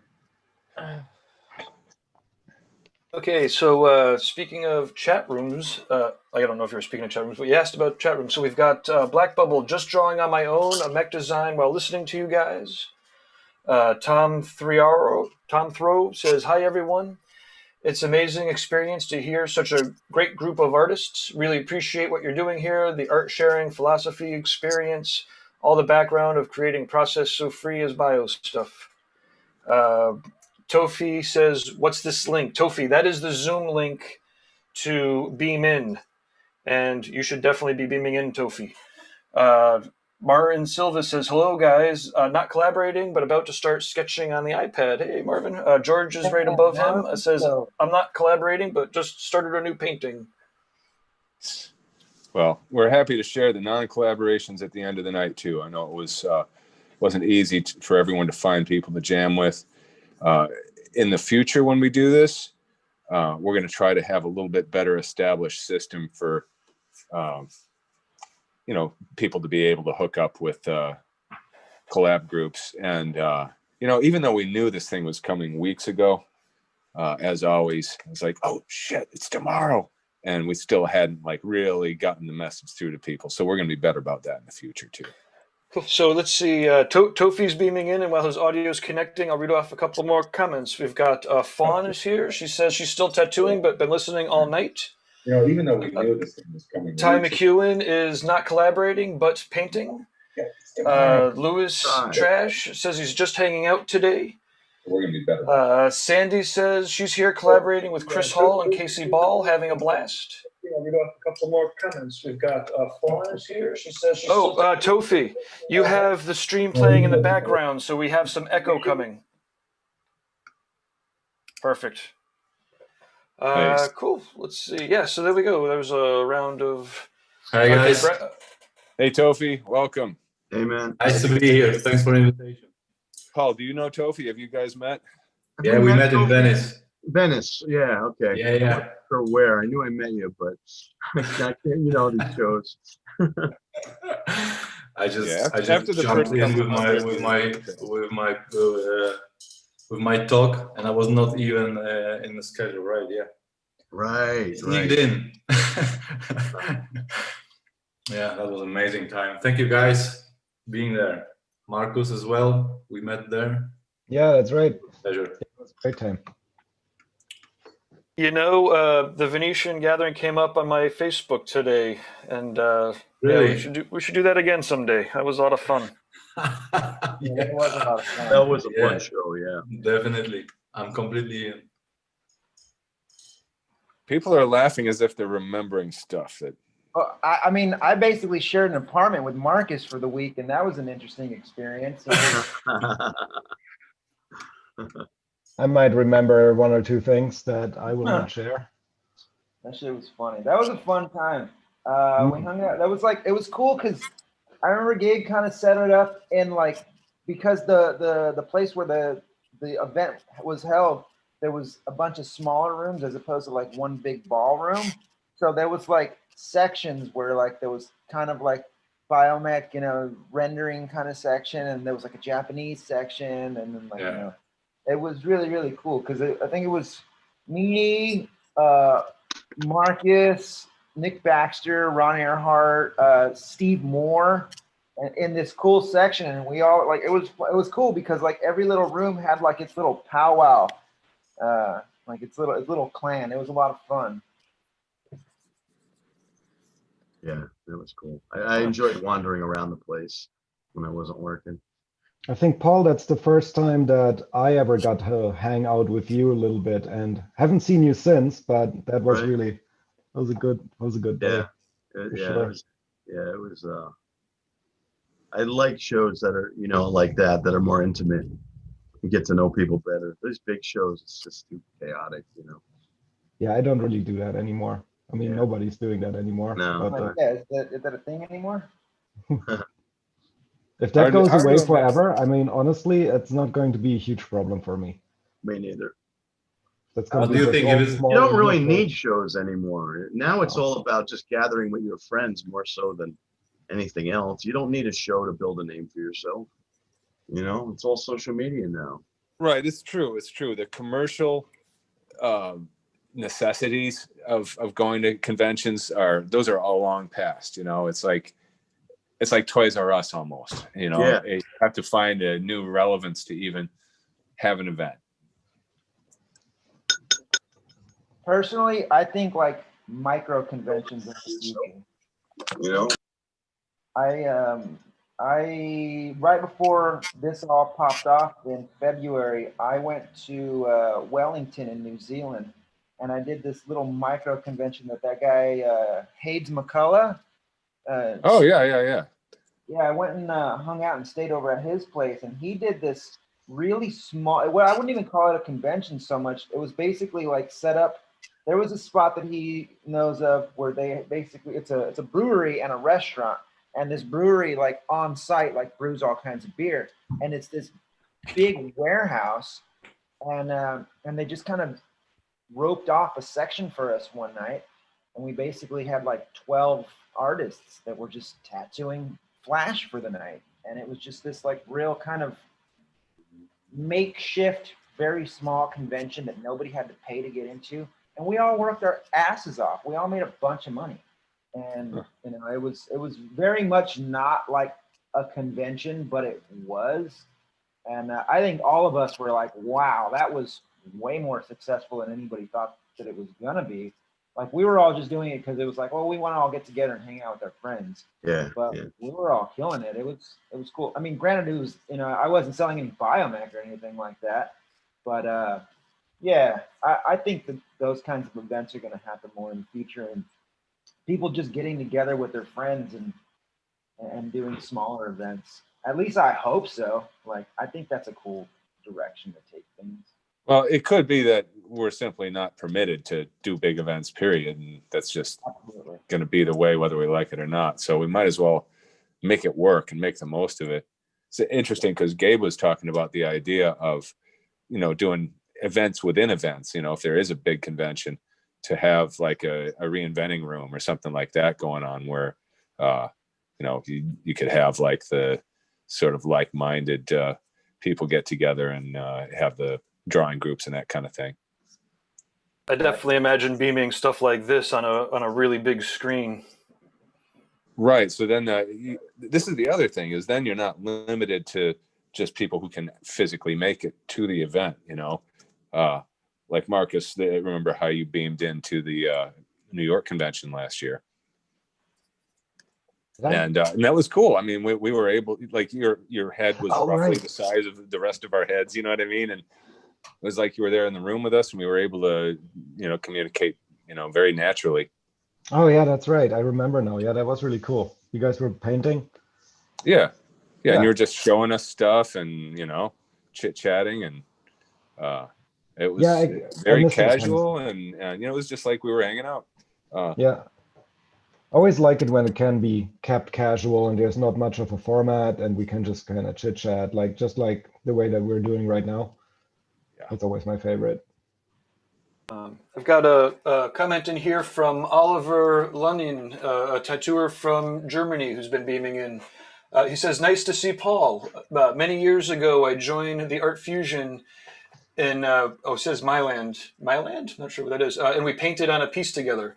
I was the guy who played Witchcraft on my boombox, and he came over and told me how he likes the band. Witchcraft. How you doing, man?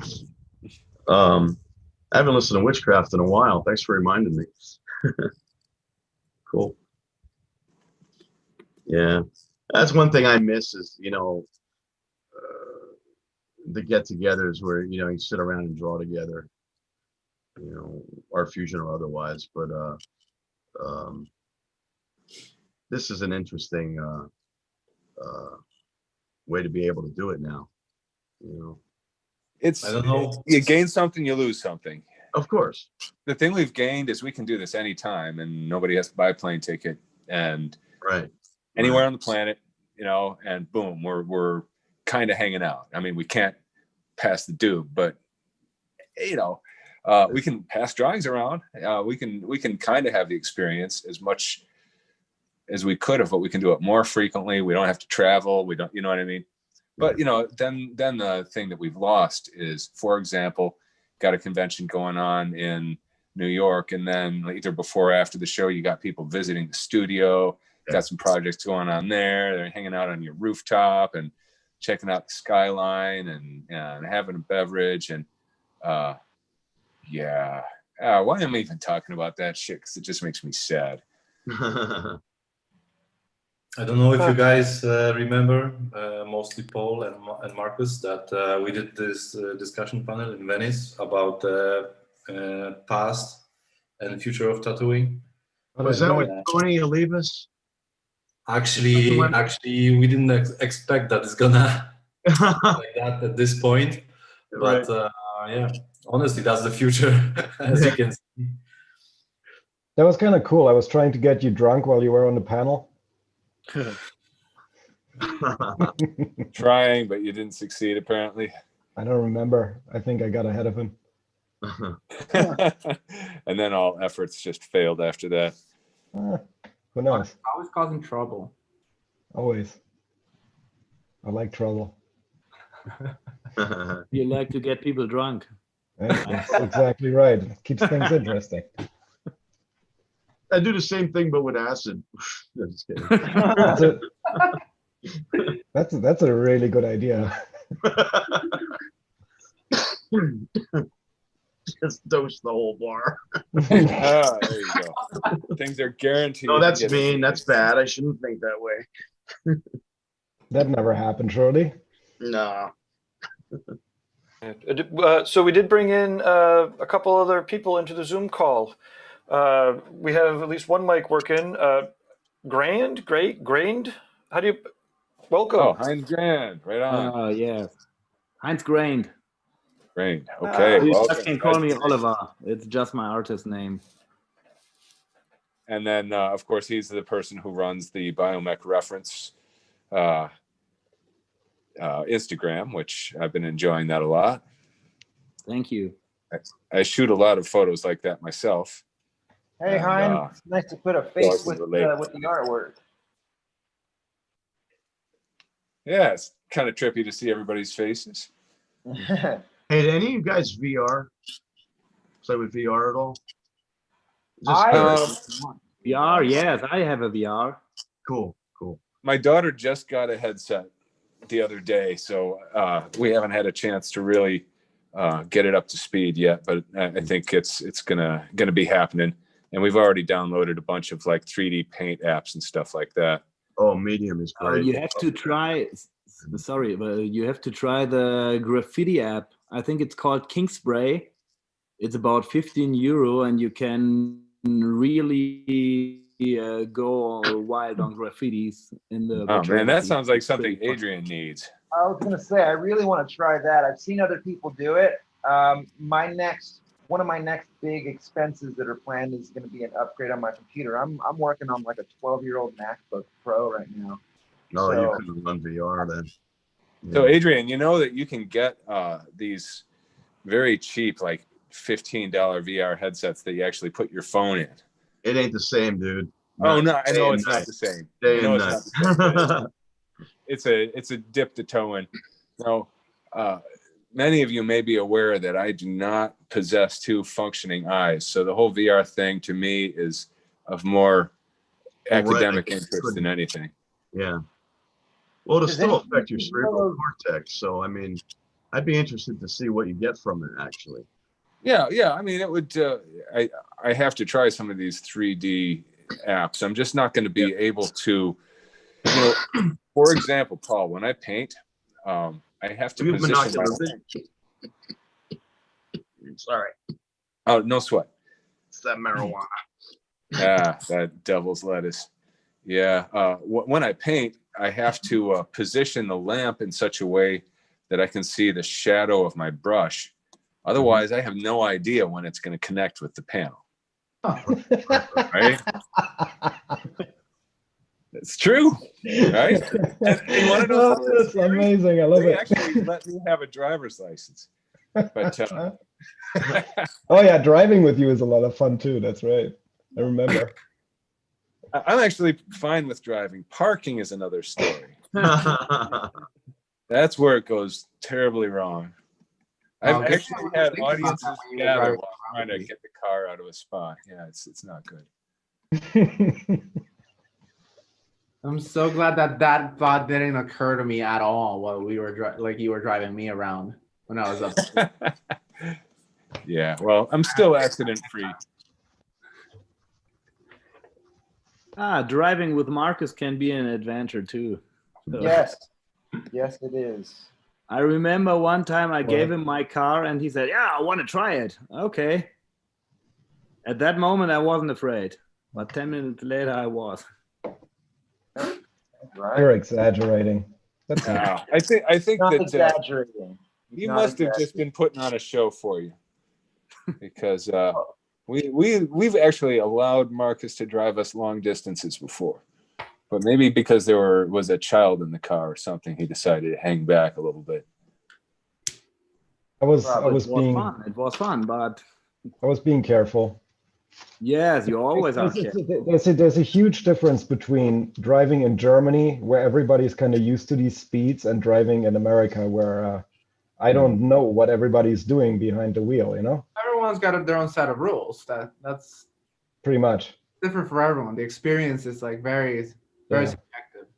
So I got my sonar out, I got my 360-degree vision, you know, and I'm just like making sure like it's not turning into bumper cars.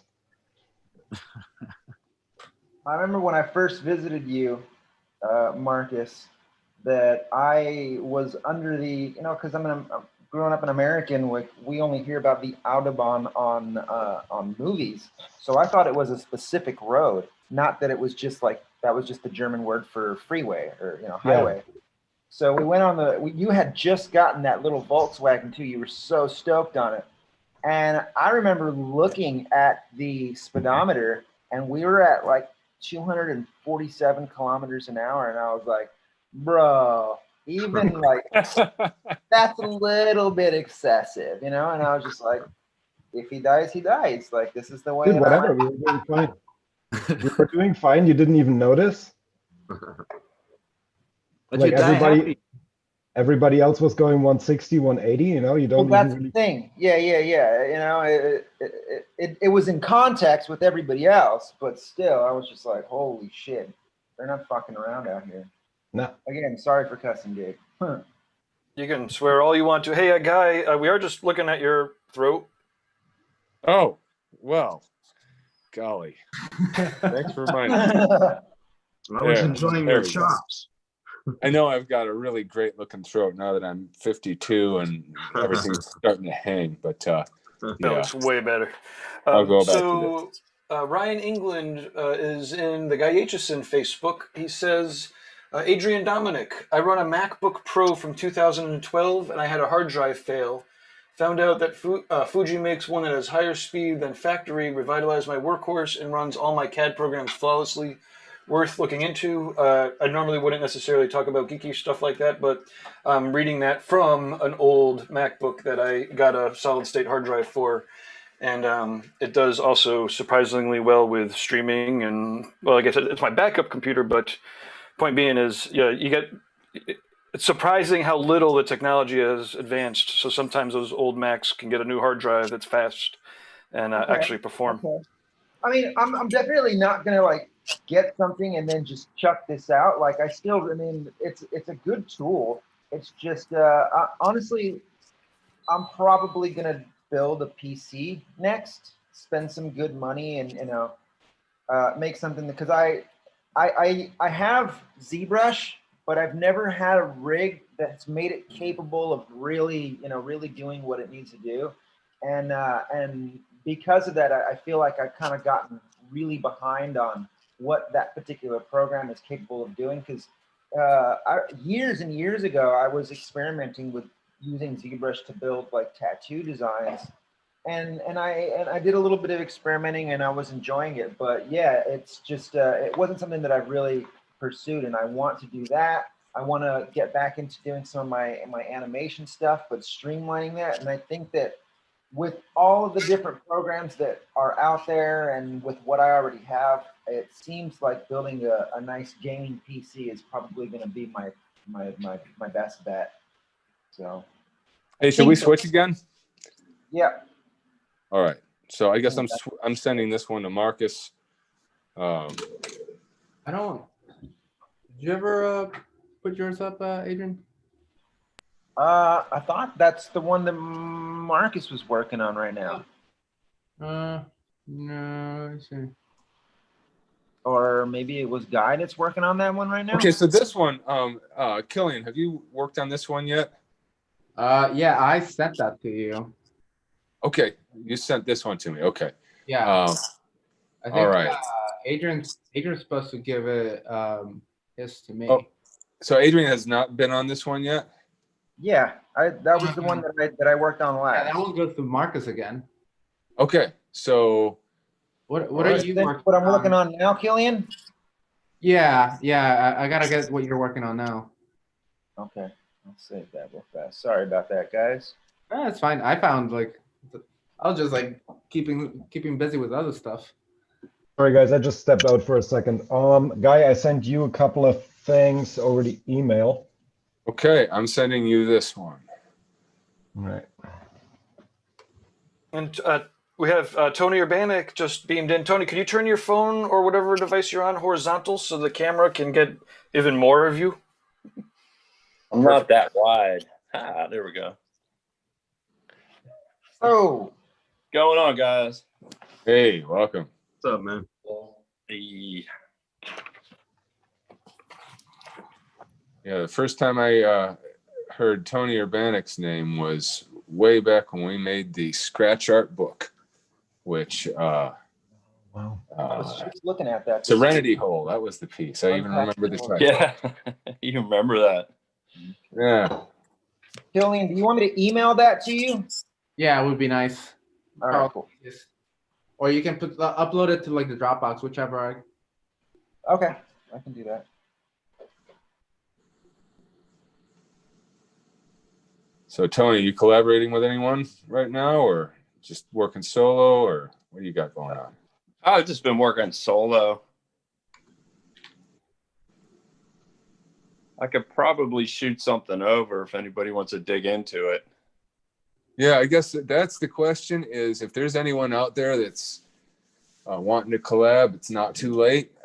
Say so in the comments.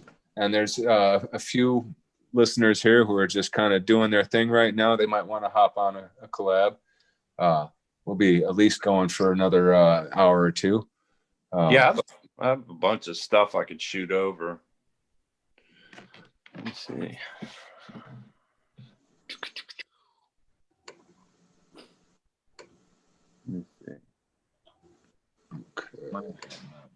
Okay. Guy, are we keeping this black and gray or black and white, or should I start? Is it time to branch out into color? Yes. I mean, I could. Yeah, I'm ready. All right.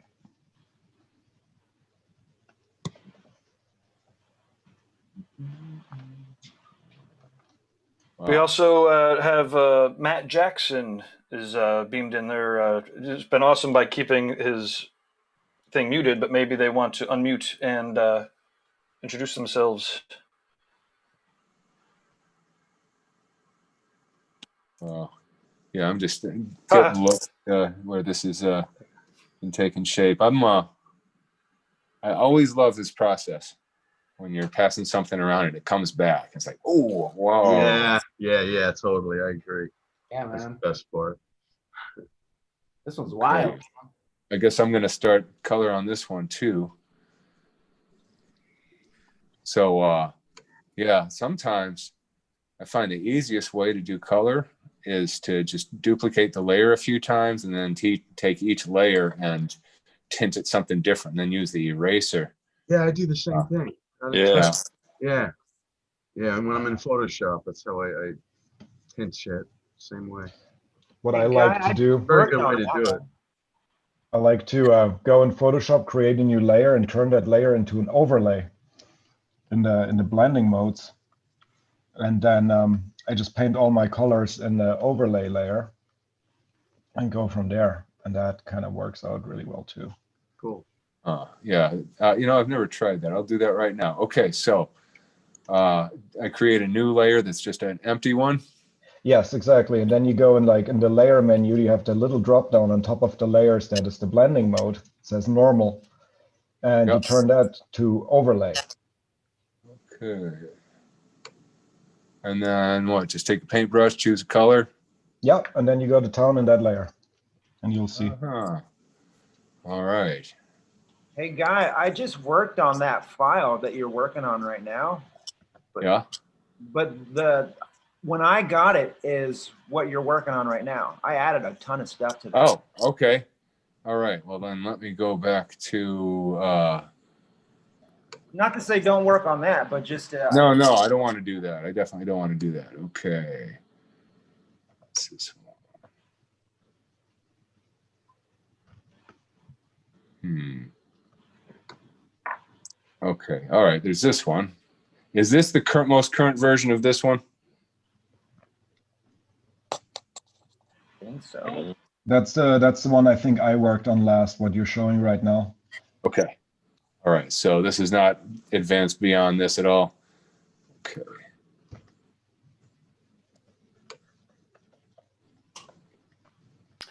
Okay, I've got Brad Wooten is coming in, so I guess I just want to. Everyone is doing awesome with so many hot mics and it not becoming an audio mess, but we just want to be very careful about talking over each other. But like I said, everyone's doing great. So I think that this, I don't know, groups of artists were so focused on what we're doing and we're curious to hear what each other have to say. It just hasn't been happening very much. Welcome, Brad. That cannot upload to this I am drop. sorting that out right now. Tony, if you ask for permission, then I could grant you permission, or not grant you permission, but I could just accept your request.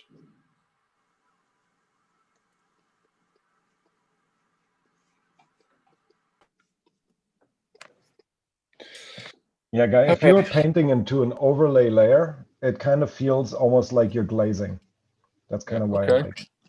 I look forward to it. I think this needs a little bit more of the black and gray development before I do that with it.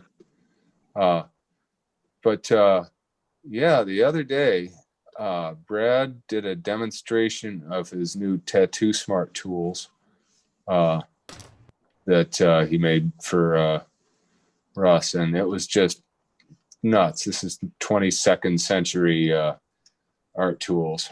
It's pretty exciting. Played with those. Fun.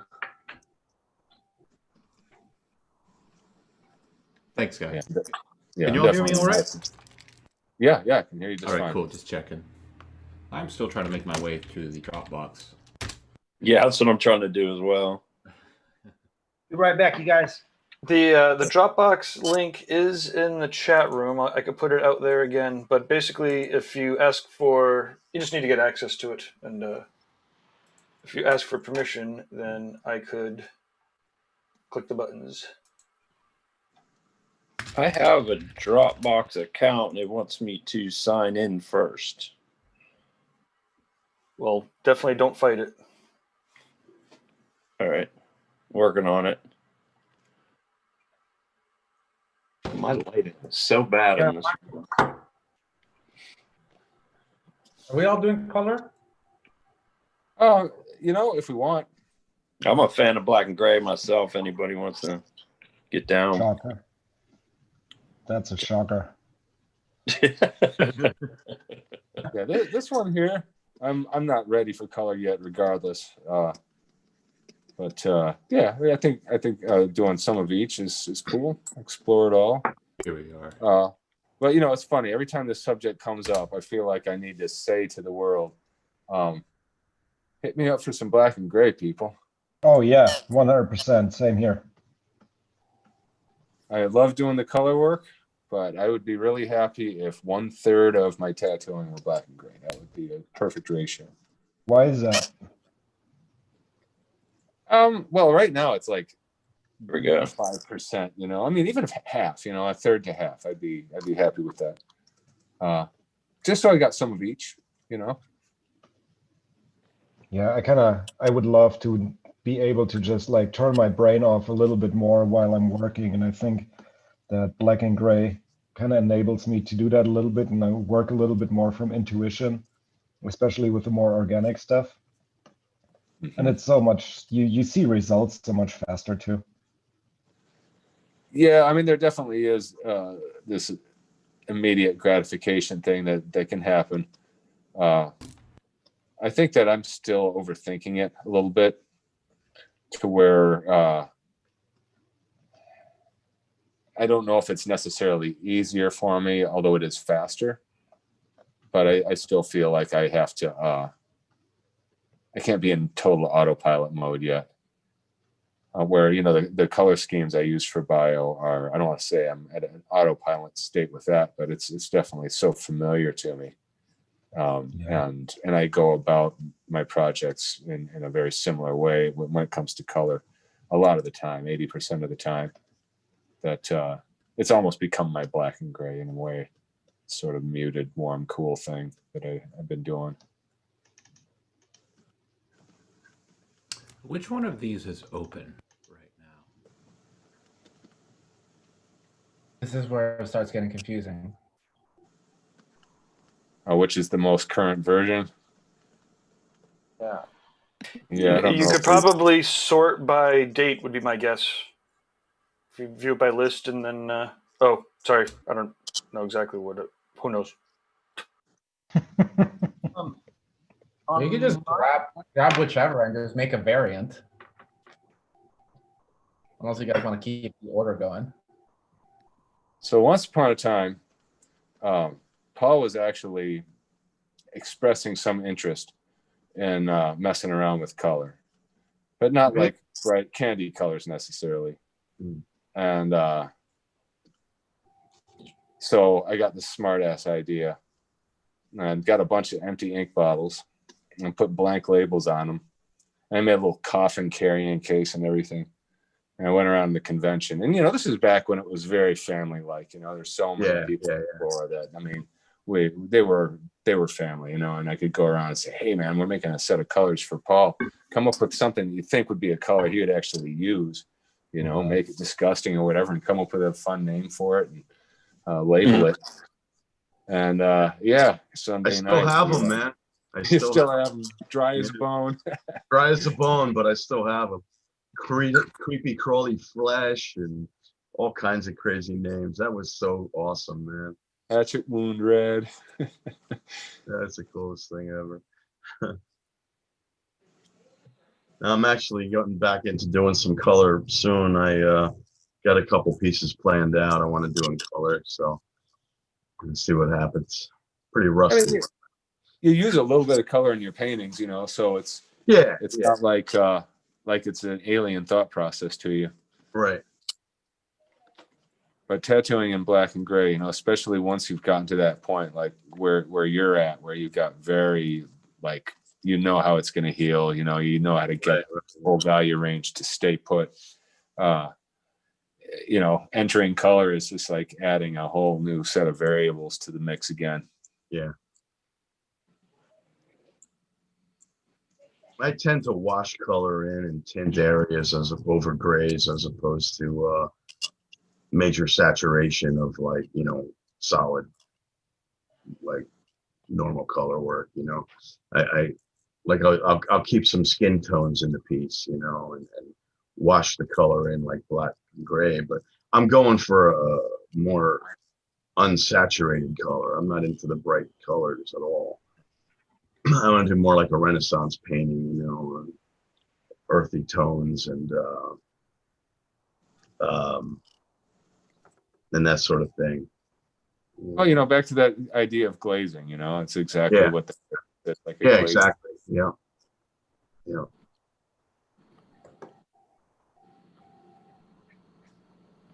Yeah, my relationship with color keeps changing. And like I remember this epiphany moment at a convention. I'm working on this client and some bio piece, and you know, I was super like into ripping off Aaron Kane's color scheme back then. Bright purple and gold kind of thing, because it works so well, right? And, and plus that had just become almost like a bio standard. Not that there were a lot of people doing it back then, right? But it was what people expected, and you know, also we were just enamored with the fact that all these bright colors were available, right? We'll make it as bright as possible, and that's what our clients would ask of us: is, I want it bright. And so I'm working on this guy, and I'm doing my color scheme on him, and I just sort of on a whim ended up dipping between like a lime green and an orange, and I got this kind of weird straw color, and I started working on him. And it was like a highlight inside this purple area. And he was just like, dude, what's that color? Right? And he reacted so strongly to it, even though it wasn't a bright color, right? And it just got me thinking. And yeah, from that point on, I've been, you know, so yeah, from there were a lot of custom mixes because the pigment makers, they were really going after that, the brighter the better. Thing that was the trend of the time. And so I would get empty bottles like the ones that we made for you, and I'd make colors, and they'd changed a little bit each time. There were some that were kind of like eternal smoke is the closest I could come to it now, but like a purple gray that I'd use for smoky backgrounds. I would always make something like that, but it'd be a little bit different each time. And of course, now you can get any color possible. It's just limitless, right? So now the hard part is narrowing it down, knowing where to restrain ourselves. And so, yeah, sometimes black and gray is refreshing. Yeah, in Europe, they want to ban 2 main pigments, so could be the real struggle here. Just only doing black and gray tattoos. In Australia. Yeah, they were talking about that here too, and I don't know where that's at. You know, there was actually a proposed bill in the U.S. House of Representatives, and it would essentially have made it so that we had to simply use the same pigments that cosmetic tattooers are using. Yeah. Which would have really put a damper on the kind of brightly colored work that you see. Color realists in particular, it would destroy them. Isn't that kind of what happened in, what was it, like the 50s or the 60s in New York, where the New York was basically telling people they can only use like a certain kind of red, and it was like a mercury-based red or something crazy like that? Well, I mean, what happened in New York is there was some hepatitis that got passed around, and they just straight up outlawed it entirely, and finally legalized it again not that long ago. And of course, there was plenty of tattooing happening in New York. You know what I mean? Having it illegal didn't change that. But Paul, back in those days, were you actually working in Jersey? Well, I moved to New York in '98 when they legalized it. Yeah. Before then, I was in Jersey. Yeah, I was in. It's kind of crazy to think that it's only been, you know, less than 20 years that it's been. I guess just a little bit more than 20 years since it's been legal in New York, which it's New York, you know. Yeah.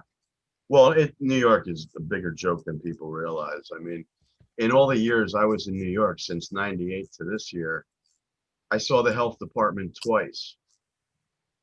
That was it. And they wouldn't know a fucking autoclave from a photocopy machine when they did it, you know? So they only work on a complaint basis. So it's basically, you know, it depends on how many haters you got out there, really. But yeah, they're not really on top of things in New York at all. That's like why there's so many shit shops, really. But it's super hardcore here. I just had to go through, I think it took me like almost 3 months to get my my license, and I had to do, like, we don't just have a bloodborne pathogens class that we can take for, you know, 2 hours, or even worst case scenario, a crazy 6-hour one that you got to do when you're working in a new town or whatnot. Mine, they gave me 3 months to do it, and I had to get certified. There's like a specific medical cross-contamination certification that like nurses have to get, and that's what I had to do before I could even qualify to apply for my license. What the fuck? It was intense. Like I had to like write responses in essay form, and it had to be like APA style referencing. Like I basically had to like write a medical entry describing why the tattoo like legislation is the way it is. I had to quote specific legislation, and then I had to like actually. It was super intense. It's actually what was that? A little, like not knowing how so many people can have their licenses out here. Yeah, it's hard to imagine that everyone would be able to actually do that. Yeah, for sure. I think the last time I was in California, you know, they wanted a bloodborne pathogen test, right, and a current one. So it was the time of year where I have to update it, and they demanded that you use a specific company, which I found interesting because all that screams to me is kickbacks. But yeah. you know, that seemed pretty clear, you know. But it's that kind of corrupt manipulation that always concerns me. You know, they make it impossible for us not knowing our job, and it's like, I don't know. I'm so anti-government right now. I apologize. It's all good. Like I get it. Yeah, I definitely don't feel like the legislation that exists, at least here for us, is written really with the benefit of the general public or anything like that in mind. Originally, these laws were kind of introduced as this like anti-biker law because apparently there was bikers that were involved in shop ownership. But it's grown past that, and like, you know, it's this anti-association law where you're basically assumed to have some illegal connections unless you can prove you don't, because you know, you can't have a criminal history to get a tattoo license, which is insane to me. It's not like tattooing is, you know, the only business that can be exploited in such a way that, you know, money laundering. Well, you know, it's known as a cash business, and brings a lot of, you know, criminal activity to the table. I mean, you know, you're absolutely right, but they're also not stupid. There's a reason there's been so much organized crime around tattooing, you know. I mean, you know. Yeah, but at the same time, it's like that not everybody who's been to jail is like should be shut out of society. No, I know. But you know, look, I mean, in America alone, I mean, it's 71% Christian, and you know, I'm not going to get into all the religious shit. I'm just going to point out that, you know, we're talking about the powers that be being very not into tattooing. Yeah. You know, so that makes it harder for us, and they just want to make it harder for us to scare us away. You know, who the hell wants to take that test? Big essays and fucking unnecessary bullshit that doesn't even pertain to us. Yes. You know? They definitely want less people having access to a career path that they're making cash, and you know. Well, we're a year or two away from a cashless society anyway. So you think they'll do that? Because you know the criminals, happening, man. The very top love cash. The tolls at the bridges and tunnels in New York stopped taking cash. It's credit card only now, or Easy Pass. Well, right. I mean, I guess the point I'm making is there's probably going to be a lot of businesses that won't take cash. But it's hard to imagine the cash itself disappearing just because, you know, the criminals who run this whole system need that to launder their shit, you know? No, not anymore, man. You don't think so? Or cash is unnecessary now. You know, I mean, honestly, what's going to happen, and the way I see it, is bartering is going to become very big again. Because I can tell you right now, I can call one of my clients who's an electrician and take care of all my electrical shit and fucking do a tattoo for it, you know? And we've always been that way in our business. And they know that too. And they're not happy about that either, especially when we're reaching an age now where cash is not necessary, you know? And the tunnel is an example of like it heading in that direction. There's big stores that don't take cash anymore. I don't remember where I read it or who it was, but it was a major company. They ain't doing right, because once you do that, you don't have to worry about employees ripping you off. You don't have to worry about getting held up at gunpoint, you know, because what are you going to take? See, you know, the business owner in me likes the idea because, it's like a tattoo shop. You end up having cash around every day you don't want to be walking down the street with, you know, and people ain't stupid. And was it Newsweek rated us like the 4th best business investment, you know, of the year, like 6 or 8 years ago or something? Right. That attracted a lot of riffraff. The fastest growing, you know, businesses in the country. Yeah. Of course, that's going to bring riffraff. And people, it's like the music industry came in and started doing the shows. Look at how the conventions have changed. You can tell a show that's done by a tattooer versus a show that's done by Live Nation or some shit like that. You know? Yeah, agreed. It's we have all kinds of fucking riffraff in our industry now. Ink Master. Oh, sorry.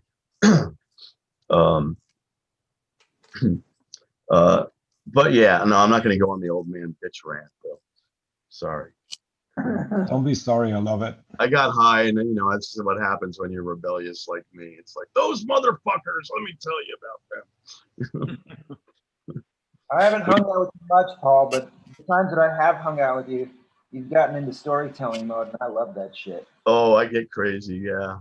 You know, Gil Monty told me early on in my career. He said, you know, as a tattoo artist, there's one thing that really, at the end of the day, is what you got, and that's your stories. And as you get older, you just string your stories together, and it just makes one long chain of stories that, you know, the bigger and crazier the experiences are and the stories that come from them.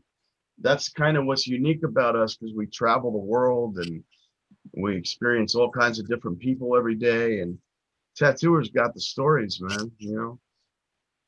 And yeah, it's true. I mean, you're not going to I have hear a these crazy stories from the carpet salesman's convention. yeah, you know, we're unique. But thank you. I'm glad you enjoy my stories, because I got a ton of them. Who should I send this one to next? Honestly, like I'll take it because I'm working on the same one that Brad's doing, but like I'm not doing nearly what he's doing. I'm just kind of like mushing things around. So I can save that, put that there, and yeah, I'd like that. All right. Well, I'm ready to send this out into the world. All right, I'll save this then.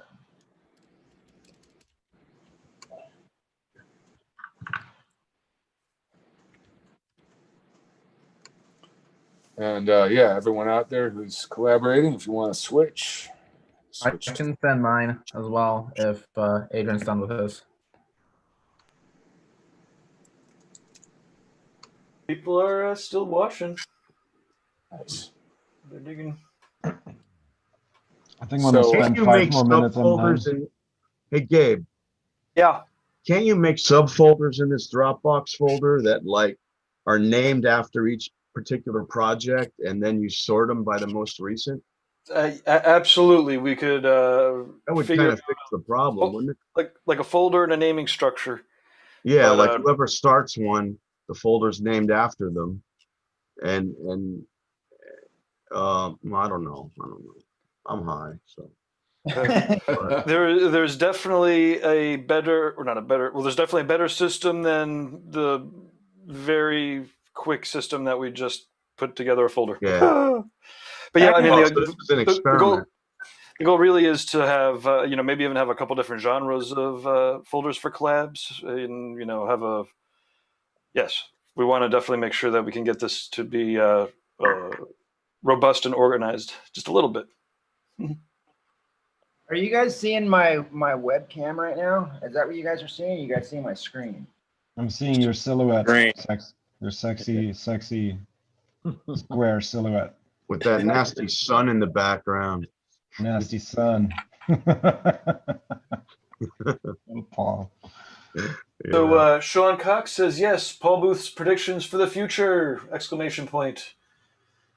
My predictions for what future? Humanity? I think they were they were agreeing with him.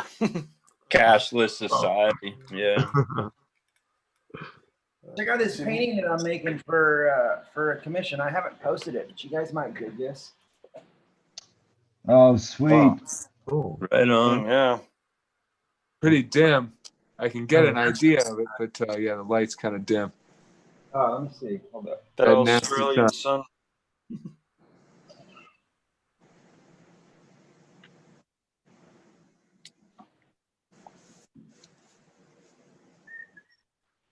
Of course, I Yeah, spotlighted him so that he could walk away. Anyone who, yeah, so you can walk away. Anyone who is like buying commission art from tattooers right now, I just want to say bravo. That was a beautiful thing.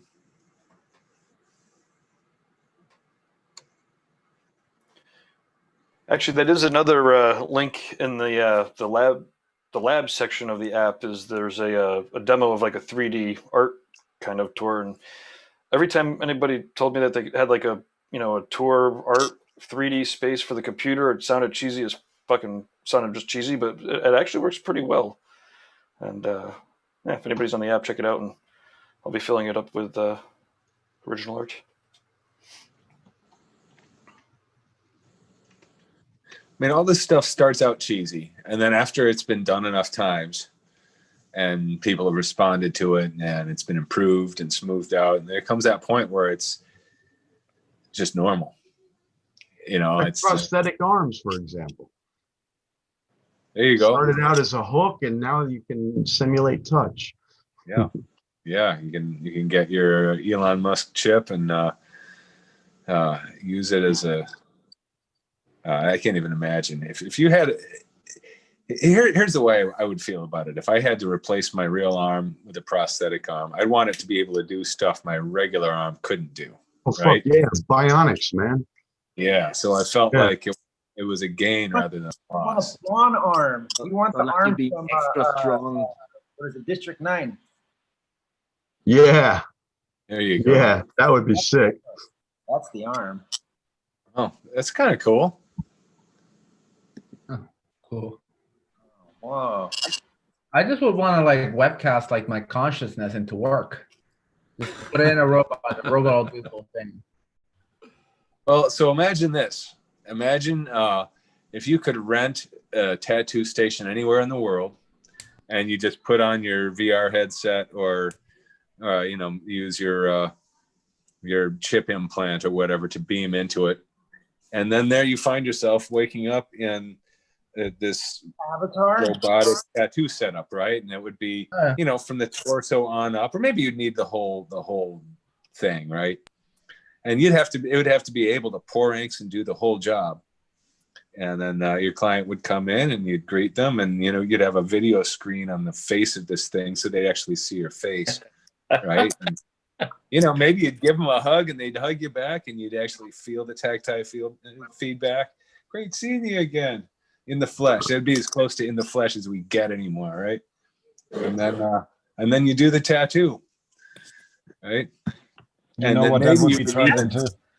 Let's say that you were somebody that did black work. Let's say you got your outline done, and then you kind of like indicate to the app where you want it to fill in, and you sort of walk away and make lunch while it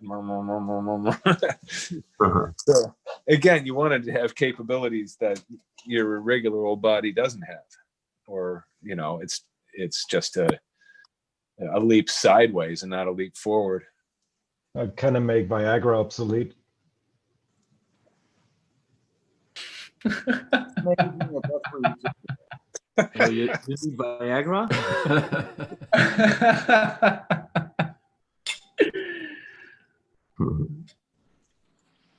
I'm sorry. All right. Has anybody sent me anything? Right. But you're not supposed to do that shit with your clients. All right. Somebody needs to send me something to work on. Coming up. I would say something, but I can't figure out how to use Dropbox still. Well, I'm having the same problem. So these two kind folks are just emailing me stuff. Okay. A BMP. So I'm actually not a very good example of how we're supposed to be doing this. I think we're going to have the Dropbox thing really figured out and explained properly by the time we do this next. And especially once we've got a routine down, we've got members that have been doing this regularly, we'll know just what to do. Be seamless. Do we want to tentatively say the last Sunday of the month for this style art jam, or? I'm not going to say no right now. I don't know what's going on my last Sunday of my next month, but I have to see if I've got any tattoos going on or whatever. But yeah, I'd love to keep doing this.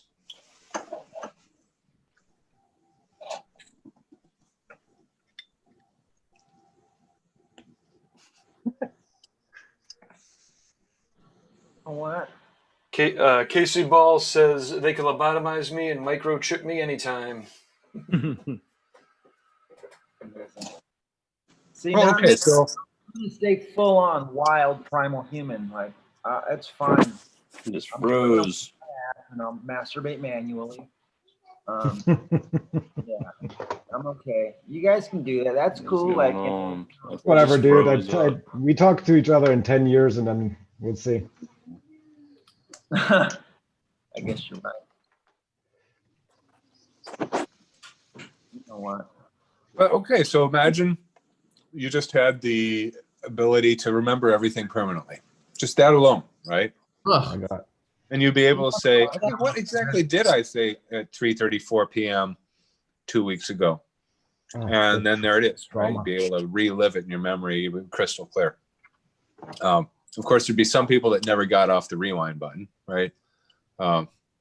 Maybe even a lot of people. It might be a very dangerous thing for us humans because we're pretty simple-minded when it comes to trying to push our own pleasure buttons. But it would be hard to say no to having flawless memory, right? And then from there, you just get into the implants, like I want to download. Now I'm going to go to Russia. I want to download Russian so I can, collab with some of those guys. And before you know it, why not kung fu? Why not brain surgery? Why, you know what I mean?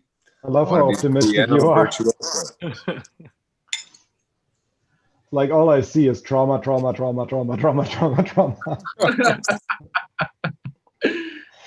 Oh man, and never be able to forget it. Fantastic. That's what I was thinking. I'm like, isn't there a function? There has to be a function to the forgetful nature of our, of our memories. Like we see these things as limitations, but it's like they say in technology, it's not a bug, it's a feature, Right. But, it wouldn't be so much that we would be remembering everything, but we would just have an instant access to a database that remembers everything. Right. So, I don't know. Just like if we had the ability to have an artificially extended infinite life, maybe we're destined to go mad if we do that. And there's nothing that we can do to avoid it, and it's just going to get worse and worse after about year 300. It's just sheer hell from there on in, but maybe not. All right. But I have a feeling that having, these kind of infinite capabilities would come with new challenges. Absolutely. One of the challenges would probably be how to get clients to come back if they can perfectly remember how shitty all that felt. I would not come back to you because you hurt me so bad. Don't you think, though, that if we had the ability to do all that, it would be a pretty simple matter to just turn off pain? That leads down all kinds of other avenues that I will ponder for a little bit. Yeah. Hey, Guy. Yes. Your email, is it, you're using the Biomech one? Yep, that's the one. All right, I'm gonna send you an old drawing of mine, a graphite drawing that. Okay. Yeah, it's not a part of the collabo, but I figured you might want to have a hand at it. Start with that. Yeah. You know what? I actually have a few of those tucked away too from way back, but I'm being called. Hang on 1 second. I'll be rejoining you folks in a second. Damn,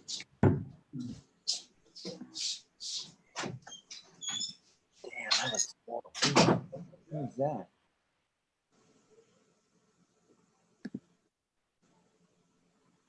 Oh, it's guys. Damn. Oh, that's fine. Yeah, I'd spotlighted him and then he went away, but I'll put him up again. Yeah.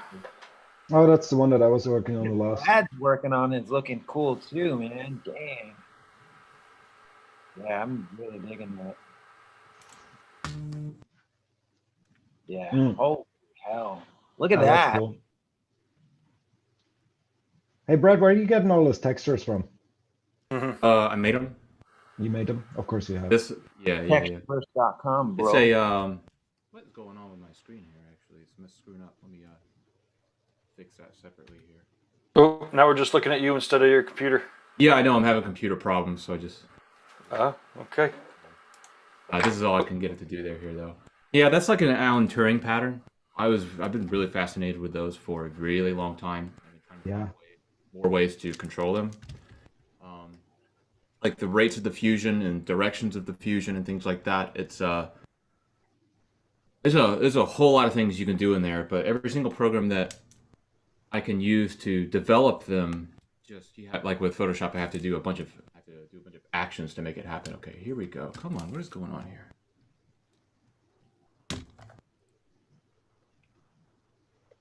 If I've ever met a techno mage, it's definitely Brad. Mm-hmm. How about that, man? Like, I have a really hard time keeping up. It takes me so many hours just to keep up with what some of these other guys do. Your audio seems to go in and out a little bit too. I don't know. Who's Brad? I think we lost Brad. No, I'm here. Oh. Yeah. I just don't know what's going on with that computer here.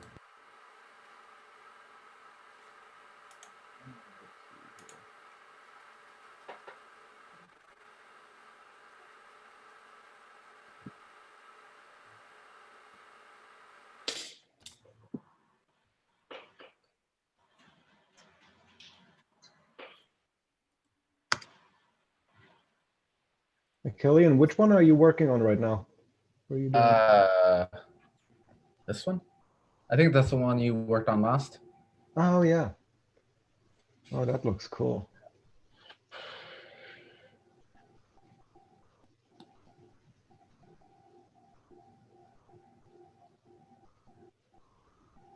Yeah, there were a couple of fun shapes in there. Yeah, this one's changed a lot through like all these past. Kofi, what are you working on?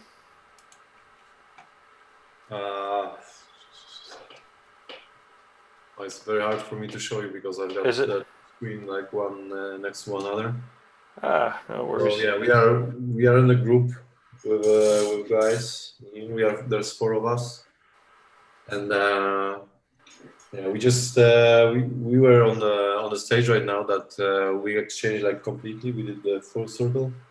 So each one of us was getting back to his original design. Awesome. Yeah.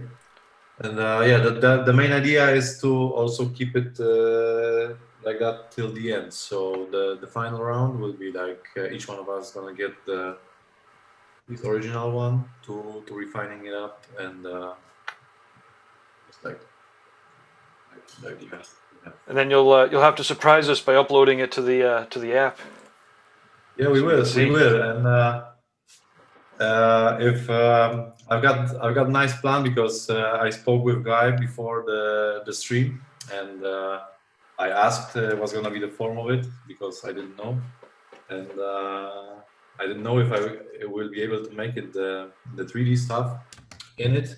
But during the time right now, I developed some idea about how to get it into each step for next time. So yeah, that's gonna be good. Awesome.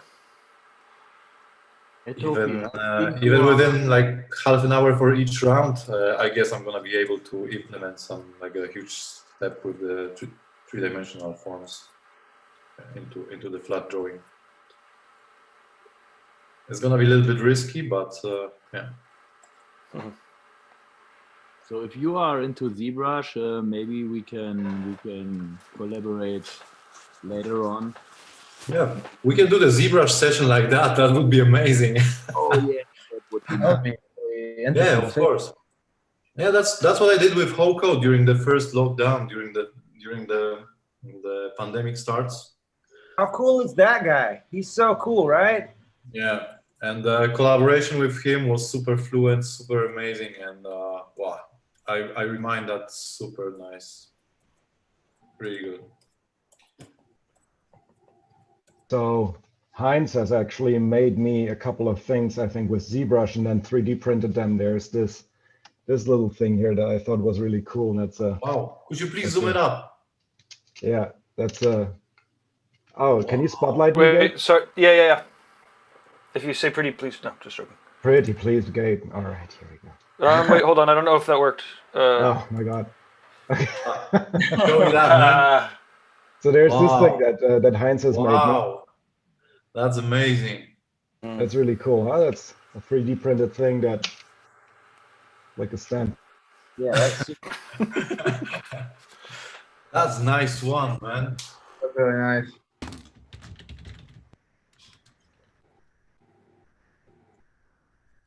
oh wow. Oh, I like that one. I have one of that painted. Wait, I'm gonna show it. I that's kind of amazing. like it unpainted because it has that kind of cool chatoyance effect on it. Wow, that's good. We are having trouble printing those things up in Poland. Whoa. Yeah, that's pretty neat. That's super fun. So yeah, like I think he's probably one of the people to talk to about ZBrush problems, because oh yeah, sweet. Fun, man. Wow, that's so Wow, cool. that's amazing. Yeah, definitely. Next time we need to do the ZBrush session in here. It's gonna be. Yeah, I like to do that. Yes. Wow. I love ZBrush, and I don't know if you have tried out a KeyShot to. Of course I do. I do all of my renderings there. Yeah. Yeah, it's amazing. It's if you started the model in ZBrush, the real work comes in KeyShot, because there are so many options and so many things to adjust and so many things to discover. Pretty cool. I love it. Yeah, it causes more problems, because finally, when you're good with your form and everything works, the rendering process can sometimes be like painful, because the angles that you are working on with the proper lighting and the blurred background second plan can destroy your concept completely, or from the other hand change it completely for better than expected on the beginning. So yeah, that's you can't do it on the two-dimensional drawing that much, in my opinion. I've done some cool creature designs with ZBrush, then KeyShot, and then work over it with Photoshop and just paint over it for pretty cool effects and to get a pretty cool look. Yeah. Do you have any for samples one of it? picture? But if you have the 3D model, it does not work, because you have to bake the textures, and that's a difficult process. But now Unreal 5 engine comes. But right now the technology is going for a better direction, because all of these rendering engines and real-time renderings programs like Marmoset, for example, or Substance Painter, you don't need to bake any maps anymore, and especially all of the new systems like for PlayStation 5. You don't need to earn all of this knowledge about maps and stuff like this, because you can just export it into the engine. Yeah, you will just So use the crazy. ZBrush for exporting this to the 3D environment, and that's it. So it's gonna be simplified, in my opinion. More people is gonna use it, because there's a lot of technical aspects right now that people are avoiding to start with it, because it's just like, that the rocket science for most. That Unreal 5 tech demo made my jaw fall down. It looks so awesome, and you just can put it from ZBrush into the engine with, I think, 20 million polygons or 20 billion polygons, and it works smooth and fast, and it's so crazy. So, but you are using this daily or what? No, I'm using just ZBrush. I have not tried out the new Unreal Engine. Okay. Yeah, I remember first time that they started to publish the the PlayStation games and the way it's rendered with the ray tracing and stuff, like years ago. With the Tomb Raider, the new one, the new version, I was like shocked that the way you said that the Unreal Engine is able to run all of these super strong and heavy models without any problem rendering them in the real time. Yeah, that would be something. But for tattoo purposes and designing is like more than enough that we need. Just like basic sculpture, basic lightning, and you're able to go on the skin. If you need something more, it's you need to change the job because there's not that much time that we can spend. For me, I think the ZBrush Core version is okay for everyone who just wants to create some stuff and get views and lightnings and yeah, it's good just for making tattoo designs. Yeah, plus It's getting not that used. expensive and everybody can afford it. So it's about, I think, 170 euro. That's maybe about 170 to 200 bucks. Plus you can get even the demo version for free, just to get used to the interface and get used to the 3D environment, because it's like when you are a traditional artist that you learn how to think two-dimensional. It's hard to get into those forms, especially also that I don't know which one of you guys have mentioned this Graffiti Kings application. It was me. Yes, you did. Wow, that was the amazing thing that I saw like years ago. That even if I'm not the graffiti artist, I wanted to become one because of this virtual reality stuff. You're able to just like and it has a multiplayer mode, so you can go to a wall in virtual reality with two artists and hang out. Wow. In virtual reality and throw up people. Yeah, pretty cool. Wow, that's good. Which headset do you recommend to use it for? Like Oculus Medium or? I have the Oculus, yes, the second one. But it doesn't work with Oculus IMAX, right? Yes, I think it's about 500 euro. Okay. And for me, it's pretty good. But I think the Valve glasses are much better, but I think they cost twice.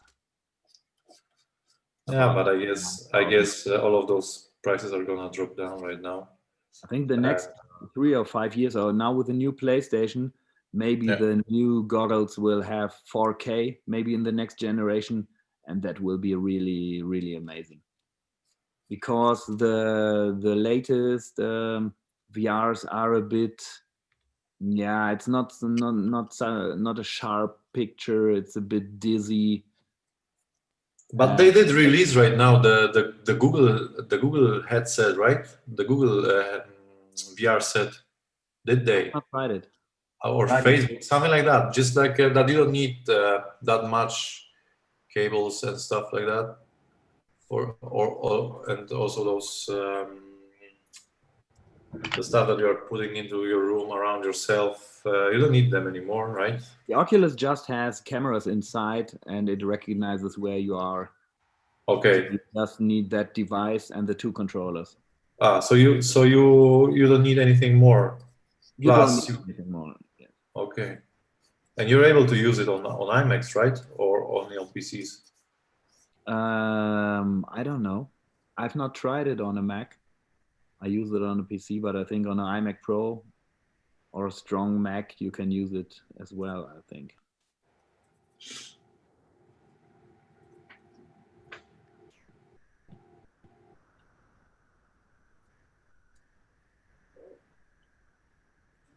Oh, wow.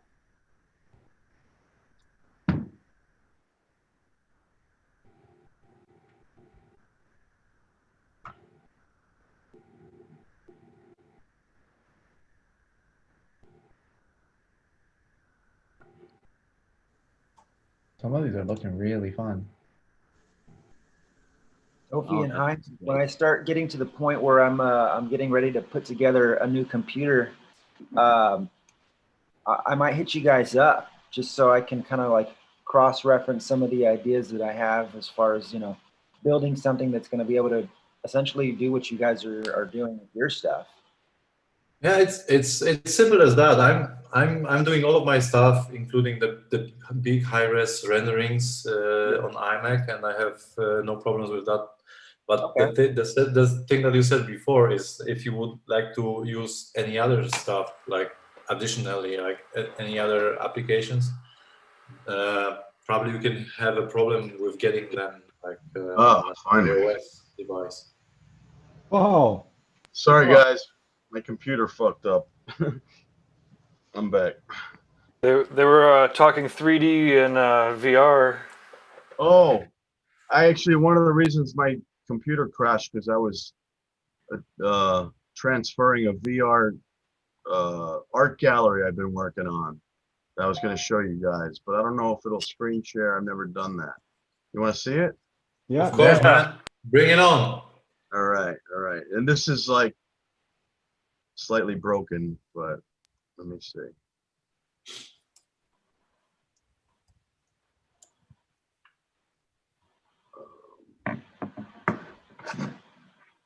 Oh, wrong window. Bear with me. Big time. It's be fun. So I always end up, you know, wanting to get into 3D and wanting to get into VR and doing all that stuff. And every time I build a computer, I kind of build that massive rig with water cooling and everything, getting myself ready to do all the crazy shit with it, and then I totally never do it. Really? Sharing? It is. Ah, that's awesome, Paul. Oh, that's my logo and my babies. You got a gun pointing at it? That's so cool. And you'll be able to walk up to paintings and each one will be a portal into their own little universe, you know what I mean? But yeah, I even got colors changing and shit. I'm learning as I go, you know, but... When is it gonna be released? Oh, I don't know. I'm still playing with it. I just connected with a woman who's a VR guru. Okay. And I'm working on a project with her for a horror movie that I'm art directing for a friend of mine. And anyway, she's a VR, like, you know, big shot. And I'm getting together with her to work on something that's in VR. They just came out with something called player versus player, as opposed to player versus environment. But for VR, which basically means what I can do, you can play other gamers against each other, right? Just like player to player in regular gaming. But now I can do it in VR, which means I can build a community, and you could have an avatar for yourself, and everyone can meet in the art gallery in VR and interact with each other as avatars in a 3D environment. Fuck, man. Awesome. That's So gonna I be the want to new build that episode. room up, and then we could get together there and visit an art show. You know what I mean? Talk about the paintings and what have you. You know. That's the way you said that the science fiction movies were showing us the present times. Yeah. Crazy. Well, VR's on the rise because of COVID, man. It's blowing up everywhere. I really believe it's, you know, really going to grow into something. And I'm even doing experimenting with a VR 360 helmet on my clients so that people could visit and I could tattoo and they can watch the tattoo from the point of view of the client. Whoa. Look around the room, look down, watch me tattoo in their arm, ask me questions in the chat room, and, you know, kind of get the VR experience of getting a tattoo. You know what I mean? Whoa. So we're playing around with shit Magic. like that now. So I'm kind of excited. But anyway, that was my contribution to whatever I missed. That's really cool, man. Thanks.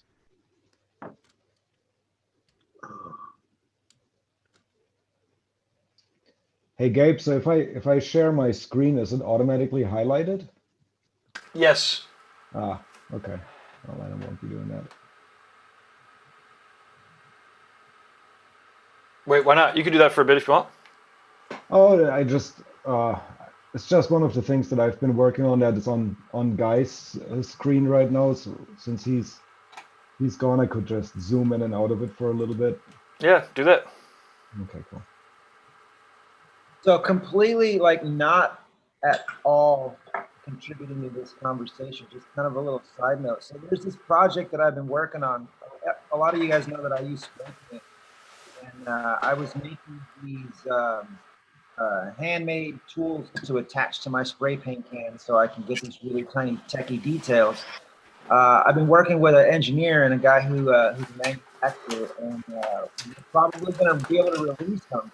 I'm sending out a bunch of samples to a few different spray painters, but yeah, I'm pretty proud of it, man. Let me go grab it. I'll show you. We haven't like publicly announced it yet, but I'll show you guys. Well,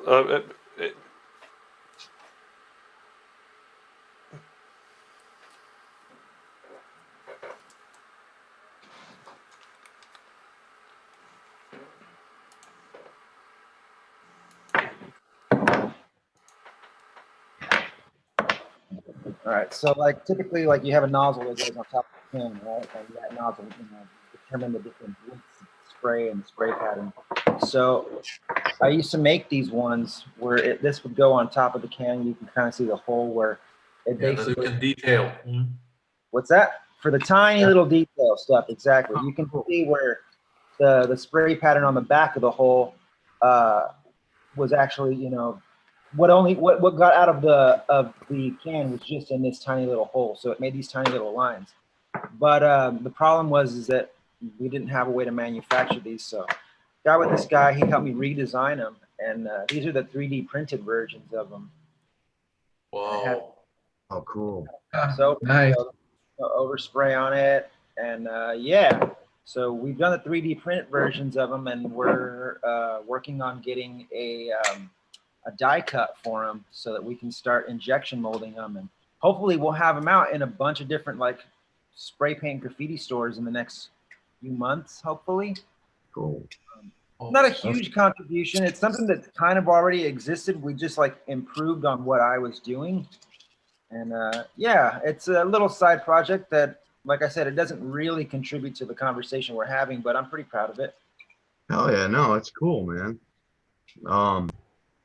Actually, that for a long time it would be easier that they would develop the cans that way. That it's just like going directly from the can through the small hole, like with the small stroke on the wall. That would be nice.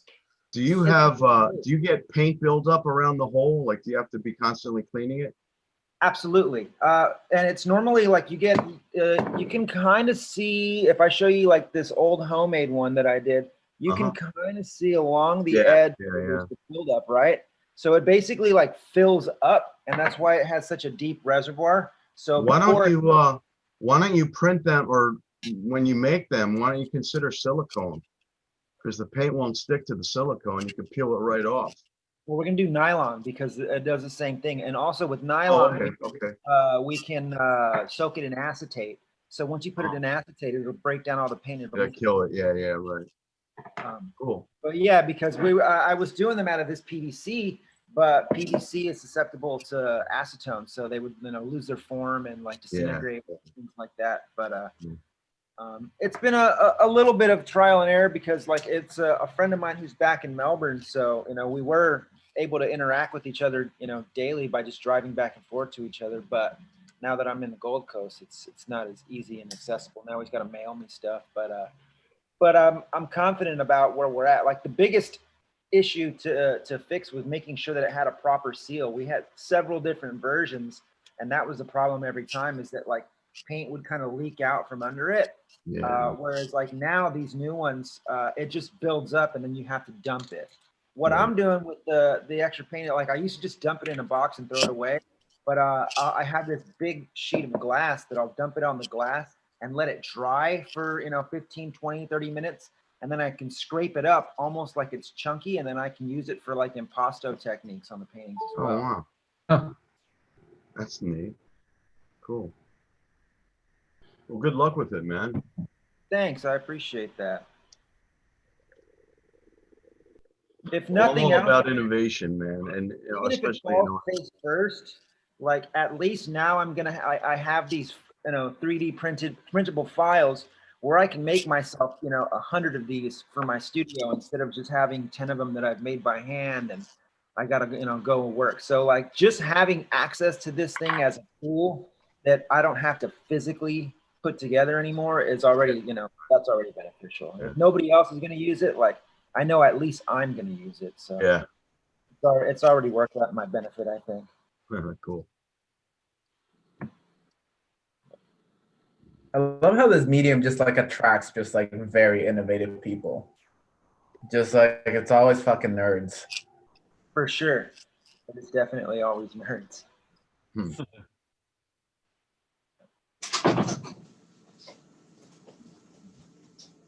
But although it's pretty amazing that we used to do this, we've been doing this for a long time, right? But now all of a sudden, it's not just geeks that'll video conference. It's like anybody with a phone can video conference. So what I missed? Hey guys, sorry Hey. I've gone for a little. So probably anything needs to rotate. I have no idea where we're at right now. I got something. Okay. I got something that I don't even know who made it before me. Okay, so Markus had sent me this piece that he'd done a little color in, but I was on it kind of recently, so I thought it should probably go to somebody else. I just opened up. I also just uploaded my little variant. I have not been working on anything, honestly. I've just been listening to the conversation. There's been some really good discussions happening about VR and ZBrush and stuff, so I was just super compelled. Oh yeah, is Tofi still on? I wanted to ask him if he'd seen a couple of tattoos I'd done recently where I'd used ZBrush. Show me. Let's see. I don't know if I get have fired one. up. Oh yeah. Gabe can pull them up. Oh yeah, this thing's crazy. This sketch that Adrian sent, but yeah, Gabe can pull these up. Yeah, there's none of these are finished yet. I started a back piece, actually two back pieces. One of them was done entirely in ZBrush, and one of them just one element, and that one is pretty far along. And then there's a neck and collar piece that I did, and yeah, it's definitely been fun. Do you have anything to show? Yeah, Gabe is pulling it up right now. Oh, sorry, I guess it's not up yet. Huh, that's funny. Oh, you're not fine. Oh yeah, there we go. Okay. So yeah, there's the neck piece. Yeah, I've seen that one. Yep.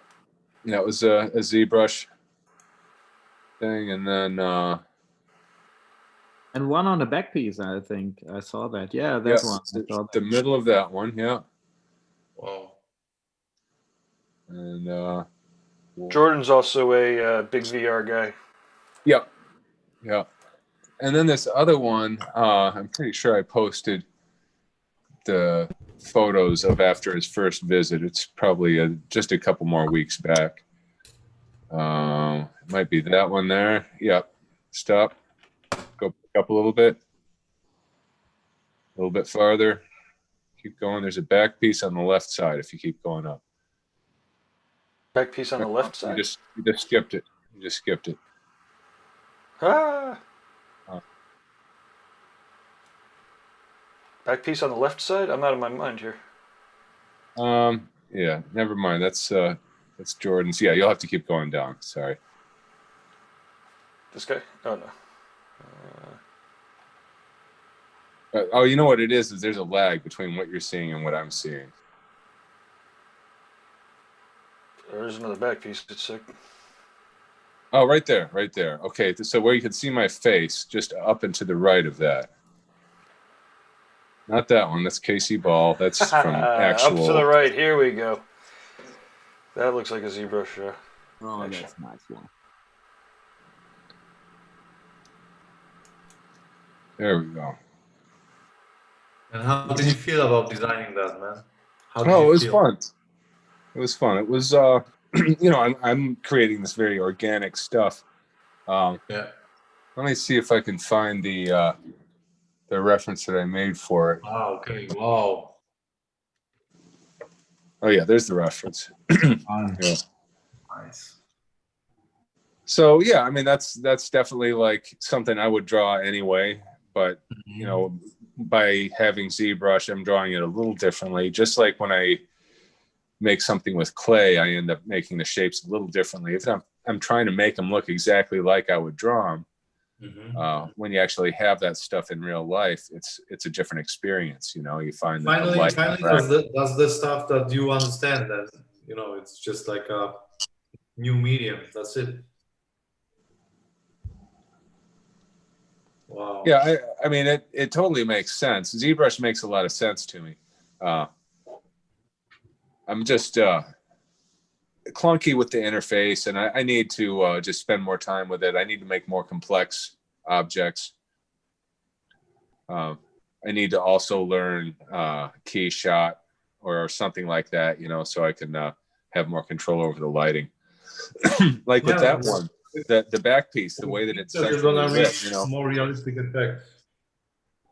Well, okay, so the back piece, the way that the light source is in the middle, you can't really do that in ZBrush. So I just had to light it from every different direction and then composite it together so that it appeared to be lit from the middle. Yeah, that's the problematic. Plus, if you would like to use some sort of transparent elements like the glass or anything like that, ZBrush doesn't help either. Right. You might consider using something like Unreal Engine, Unreal 4. Okay. And bringing your object in there as an asset and then placing a light source inside of it. Okay, I mean, so Unreal is where you could take an object that you've built an object in ZBrush, you export it into Unreal, then you can make it out of any material you want and put a light source in there. Yeah, you can position the light source in the 360 environment. So essentially you could position the light source wherever you want it to be glowing from inside the object. Like that thing I just posted, you guys. Did you see the fire in the baby statues? Yes. Yeah. Yes. Lit solely by the fire. So then you would just do a screenshot for reference, you know, of it in action. I mean, there's a little learning curve to it, but you know, if you can do ZBrush, you can do Unreal, no problem.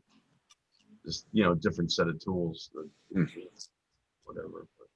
Right. Well, I definitely need to be able to make the glass and you know the refractive translucent materials because I'm about ready to start the next round of light forms, the next 10 of them, and you know each one I need to be able to push a little bit farther in terms of the tools that I'm using.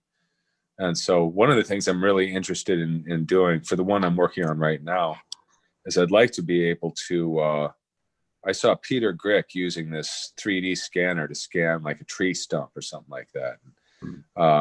I would really like to scan a root structure, something that's got thick and thin roots, little tendrils and some big mother roots. And then kind of put that together, repeated into like a dodecahedral form, right? You know, kind of like the ones that I used to make in Bryce, painstakingly, but I would have the 3D scan of an actual natural object that I could use as source material. So, Tofi, here's a question for you. So one thing I'd be really interested in having, and I don't know if such a thing would exist. First, let me tell you the 2D comparison. We used to have this program called Terrazzo. It was a mandala maker. And what it would do is you would have a little triangular wedge that was your window, and you would drop a source image in, and you could move that triangular wedge around inside your source image. Whatever was inside that wedge would then get flipped and multiplied into a mandala. So what I'd be interested in is a 3D program that does the same thing. Let's just say you took a dodecahedron, you took 1/12 of that, and then you took 1/5 of that, and you took 1/2 of that. And that was your wedge. And you could move that around, for instance, inside that 3D scan of that root structure that I was just describing. And it would then flip and multiply that back up into a dodecahedral, root. Yeah, that's game development. That's Unity or Unreal. That sounded really interesting. And then you could drag that wedge around inside the root form, and it would make a great animation as well, right? Well, you'd be lighting the root form from it too, right? Exactly. Yes. Yeah. Yes. Then that would be the light source. Right. Because I built this elaborate model last winter that I was gonna, then do the whole painting from it, and it's this whole root space. I spent months on it, built it out of clay, and used what do you call it? Those trees and bushes that you use in railroad sets to look like moss, and painted it all up. Poured resin in the bottom to look like a pool of water. Did a little bit of reflection action in there, and photographed it and everything. But I still haven't been able to nail the crystal. It's stopped me from embarking on this thing. So I definitely am at an impasse with my tools, and so I'm working on that. I've been trying to coax a root form, a satisfying enough root form out of ZBrush. But man, I think what I really need to do is just do the tech push, get that 3D scanner, and figure out a way of, I can always just manually multiply it, if there's not a filter that will do it. Because that's how I did it in Bryce. I would, manually multiply the things that I made until it was you could do that in Oculus makes a program called Medium. I don't know if any of you used it, but yeah, I've heard of that. Here's can I share the screen for a sec? Do I please. share screen? Okay, cool. I'm just curious how the Oculus experience would be for a Cyclops like myself. Yeah, I'm curious too, actually. Share screen. There we go. Is that sharing? Yes. This is a coffee table I'm sculpting in VR. Wow. It's going to have an oval glass sitting on the top of it, but have you built this in Medium or in Blender? Medium, a little bit of ZBrush, and a little bit of Rhino. Okay, cool. I did the detailing in ZBrush, like the textures and shit. Yeah. But I assembled it in Rhino and sculpted it in VR. Okay, so Rhino, does that allow you to pretty much just build That's a out? Boolean. That's a Boolean structure editor, I guess you'd call it. I don't know the right terminology, but it's meant for jewelry mainly. But I use it for anything at any size. That's how I assembled like each of these legs with the skulls on them. I took a piece of vertebrae and I positioned it on a screen in Rhino like this grid, and just kind of set them up like a grid and opposite each other, turning them and once you build one, you duplicate it. You can see all four of them are identical. But I could get crazy and change that, but I don't know. The symmetry is appealing to me. So, and the ball in the middle is going to be acrylic, and it's going to glow like fire. Nice. And the whole coffee table will be rusty metal, dark rusty metal. And, that's really cool. And then a tinted glass top on it. Anyway, thanks for checking it out. That's really awesome. Yeah, that's super Hey guys, I think I'm out of here. I gotta go. Yeah, I understand. It's late. Thank you so much for Yeah, I hanging didn't in there expect as long to as stay you did. this long myself. It was fun. Hey, Marcus, cuddle Thanks. Louie. Yeah. Huh? Cuddle Louie. I will. That's what I'm gonna do right now. Yeah, it was awesome hanging out with you guys. Sorry that I gotta go, but it's 3:20, so Yeah, we that's got some stuff bedtime. to do tomorrow. Yeah, it's same here. I'm gonna be leaving soon because I start working at 10 tomorrow. Same Well, here. Sophie, it's been great having you. I'm glad you could drop in. Yeah, my pleasure. And yeah, hopefully we will see each other in here pretty soon. Sophie, it's Yeah. great to see you again, man. Yeah, my pleasure, my pleasure. And I wish that each one of us is gonna survive the pandemic stuff. If you need new solutions for the future, check out the Cyberpunk. There's plenty of new nice solutions Yeah. for the future. I only yeah, saw all especially that brain porn dance. stuff on Cyberpunk. What? All that porn stuff on Cyberpunk, they hit in there. Only weird porn stuff. That guy that did the game, they are crazy. But Yeah, but the porn scenes in there are actually amazing. Yes, it is. I did spend like 60 hours already with this game, and it's the best one I ever played Yeah, so me far. too.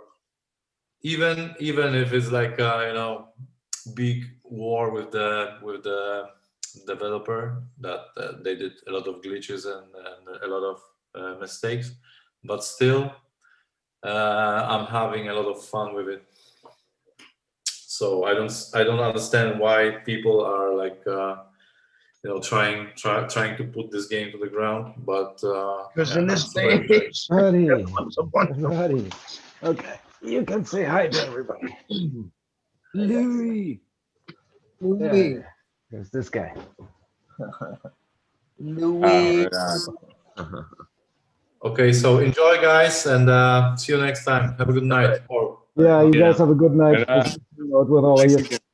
take care. You know what? I think I'm going to follow suit as well. I got some stuff that I got to do, but it was great hanging out.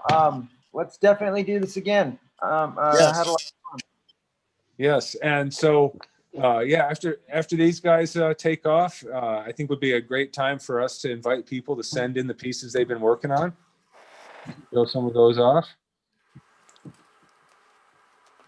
All right. Well, good night to everyone who's having to part ways. It's been great having you. And Adrian, always a pleasure. Likewise.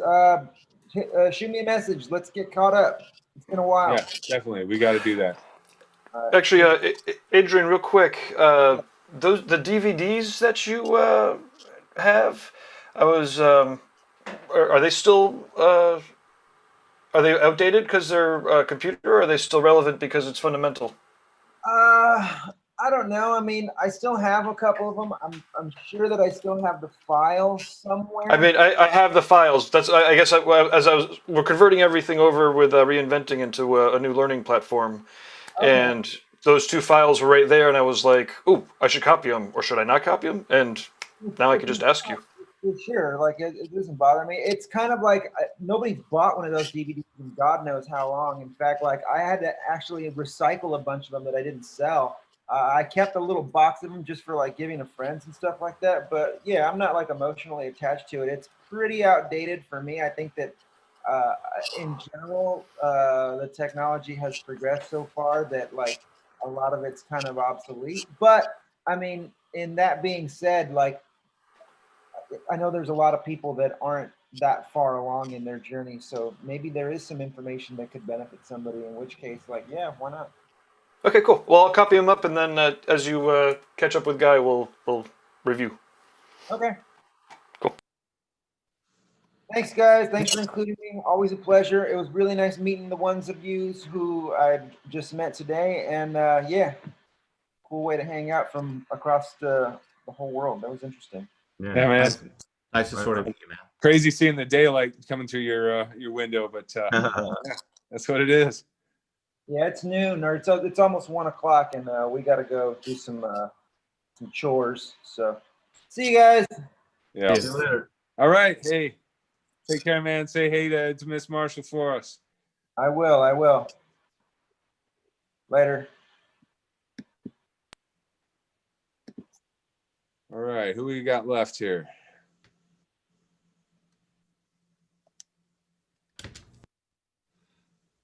Let's see. Yeah, Killian's working on that one. So yeah, I think that now would be the time for anyone who out there who's been collaborating to this whole thing. I'd love to see some of your pieces. Gabe, what would be the right email address for them to send stuff to? Well, really, they should be uploading it to the Reinventing app, right? Or but if they wanted, let's do that. and there's the art galleries, there's the collab galleries, and yeah, it's the Reinventing the Tattoo app. It's in the Apple Store and the what is it? What's the other one called? The Google Play. Oh, Casey Ball's beaming in. Casey, finally, what's going on, man? Audio is still catching up. Yeah, we're looking at a ceiling. You might want to turn your camera sideways so we could see even more of your ceiling.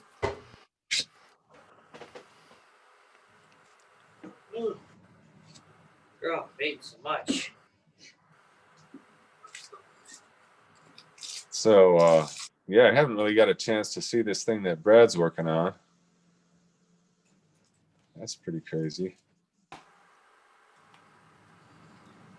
Yeah, I'm really curious to look at everybody's art now. A bunch of stuff got done tonight. Sandy just beamed in. Casey, could you turn your camera so that it's horizontal? Yeah. Awesome. Just figuring stuff out.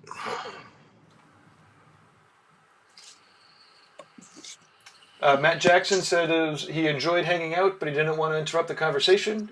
Thanks again, everyone. You guys are awesome. Right on, man.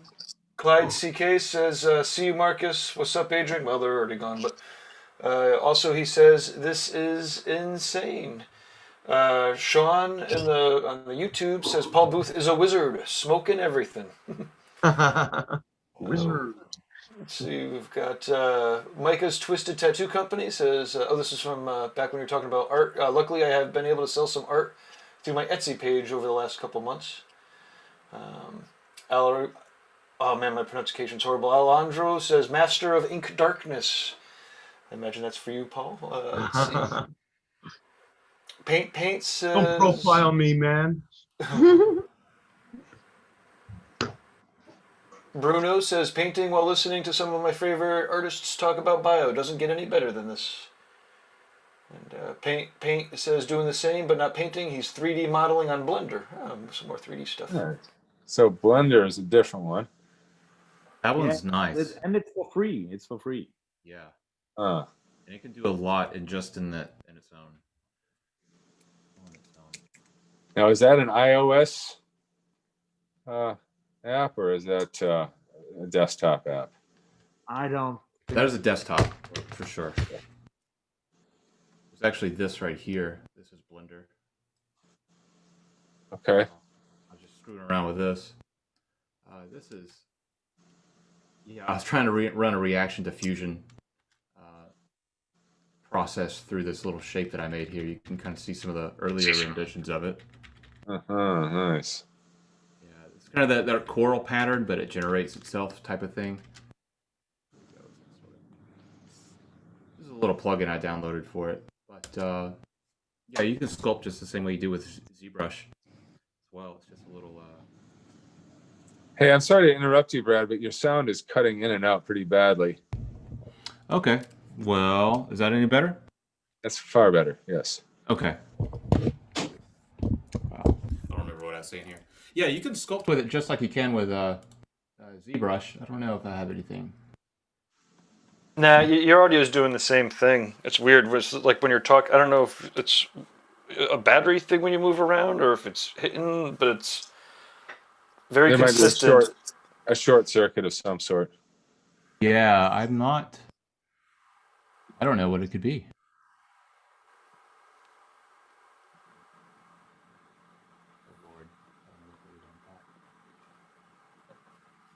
Cool. I'm going to spotlight Casey Ball here because he just beamed in.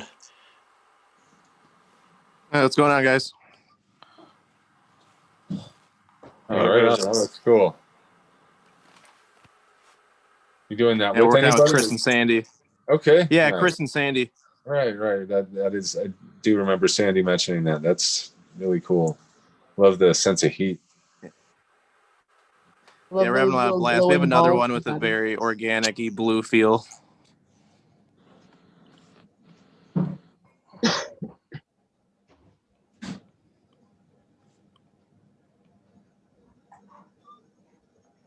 Oliver says, "Bye, guys. That was very interesting. Thanks for doing this. Stay Hang on. healthy." Thanks for joining us, Oliver. We're gonna have to get over to the Berlin convention or something. Our Berliners. Rogelio says, "Salutes desde Mexico." Mexico. Man, I gotta learn how to speak.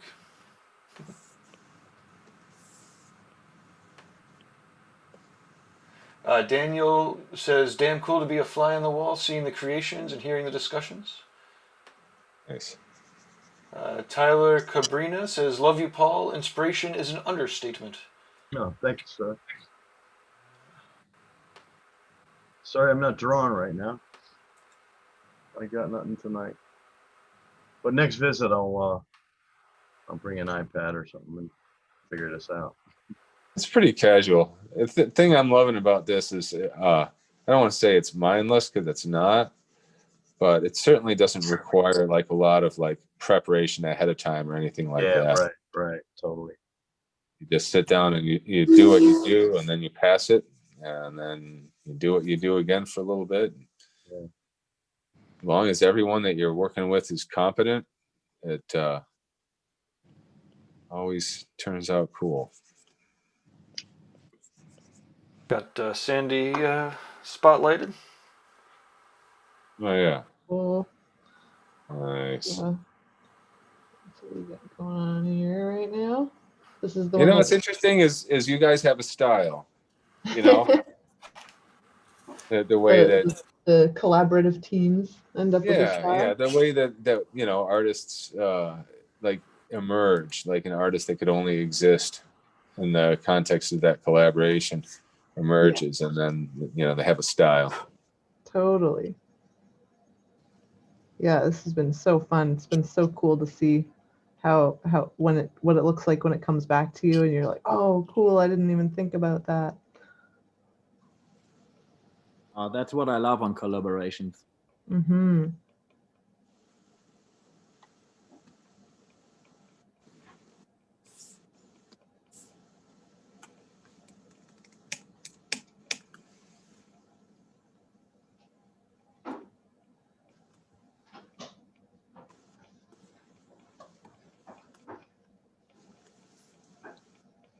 Yeah, so this one here, Adrian sent me an old drawing of his. He said, well, I don't know what he means by an old drawing, but it looks like a sleeve concept that didn't get used, and I just cropped a little part of it. Let's say maybe 1/10 of it.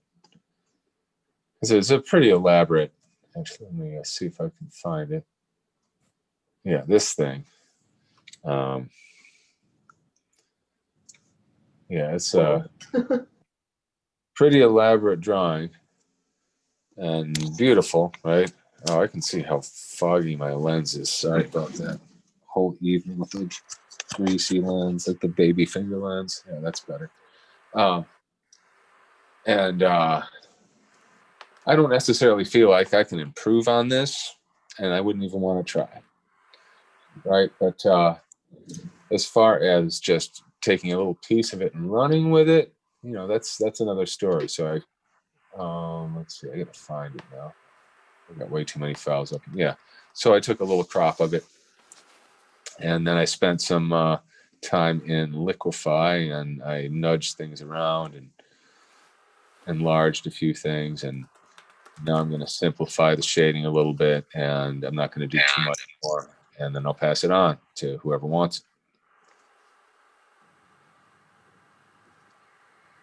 Yeah, I think that's one of the things that we need to really do for the next edition of this is figure out like the smoothest way possible. Make sure everybody is able to use Dropbox, or if it's not Dropbox, something like that, so that we can just have the pool the way that we used to on Flickr. Hot damn. I've got some, I'm going to share the screen here and check out some of the shit that Tofi and these other fellows are working on here.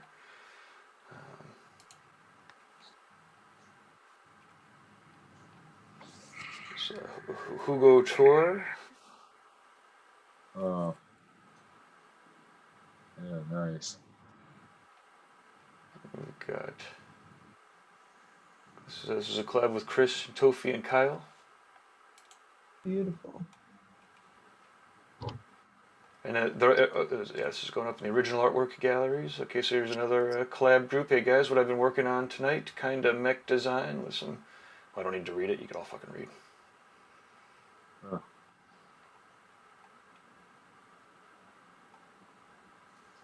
Well, actually, we can't see it on our phone, so if you read it out loud. Oh, sorry. They were saying, let's see. Hey guys, what's up? I've been working on tonight, kind of mech design with some organic here and there, inspired by Neon Genesis Evangelion that I've been watching nonstop for a few days. It's from Black Bubble. And we also have Tivan and Ty have entered the nice Zoom here. How you guys doing? I think everything is catching up. Yeah, the sound. Oh, poof. Oh shit, look at that. This is so exciting.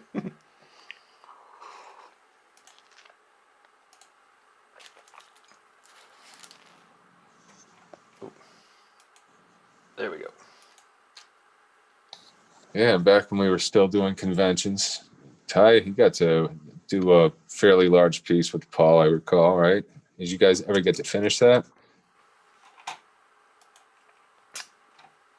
Ty.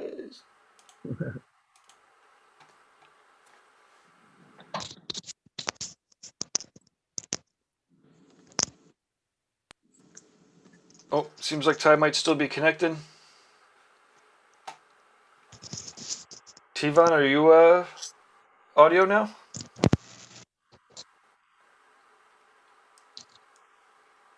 Oh, we lost Ty. Can you guys hear me? Ah, there you are.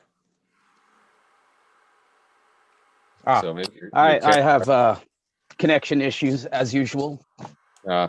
Yeah, it's am very familiar in with and out. that.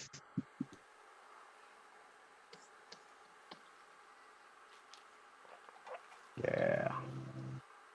Sometimes you if just you need guys to be can on. hear me, I was doing this with Sandy Velafair. I can't. Oh, it's cutting in and out. Yeah, Damn your it. sound is good. Well, you guys are cutting in and out. It's kind of neat. You're like streaming us. Are you streaming us on the same computer that you're working on? No, I'm using my phone through what is through the Zoom app, and then I'm pointing it at my computer. Looks like we got a solid connection with Ty. Ty, could you turn your camera or your phone to the horizontal? Yeah. Yeah, there we go. Okay. Yeah. Hey, Ty. Hey, what's up, man? How are you? What's up, man? How you doing? I'm good, man. How about you? Hanging in there. Hanging in there. Good, man. Man, your studio looks sick, dude. Oh yeah, it's a little tamer than my last one, but it's got cooler collectibles in it. Oh, for sure, man. That collection's rad. Your sound No, is real that's- quiet, Ty. I don't know if it's because you're sitting too far from your phone or what.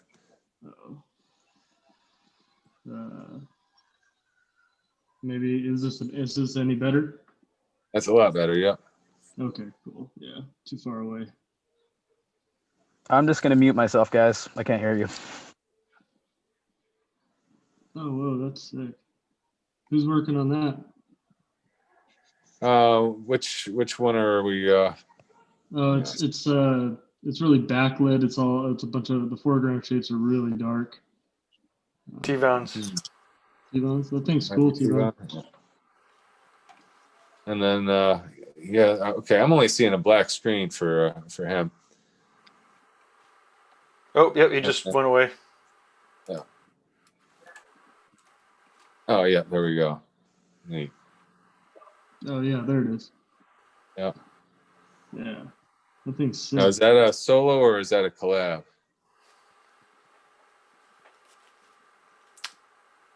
He wasn't able to hear us anymore, so he ended up muting himself. Oh, okay. Connection problems. Bummer. Okay, well, he can tell us all about it later, but it looks cool.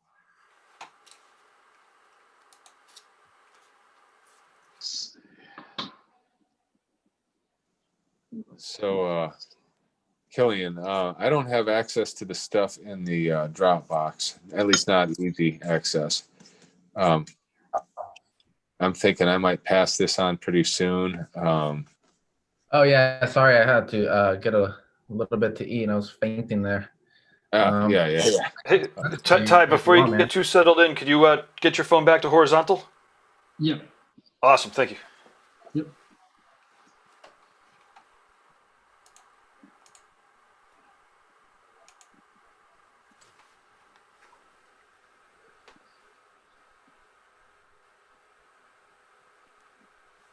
Is that a cactus behind your painting? It is.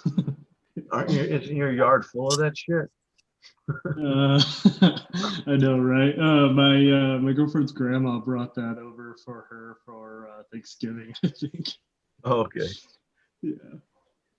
Well, you're in Arizona still, right? Or you're back in Oregon? Where are you now? Yeah, I'm still in Arizona. Yeah. Okay. Yeah. Hard to avoid a few cactuses around there. Yeah. Yeah, they're cool though, man. There's a lot of cool stuff to be inspired by from them. Yeah, when we were kids, my grandparents lived in Phoenix, and we would, when we were visiting, we would often end up going down to the Sonoran Desert Museum by Tucson, and I loved that place so much. It always reminded me of a coral reef, because there was such a variety of shapes. Oh yeah, I could see that.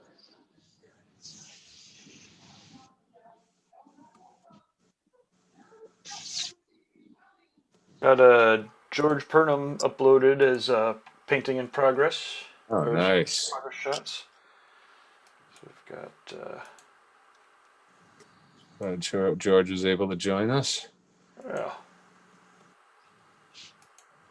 Me and him were talking and painting together a little earlier.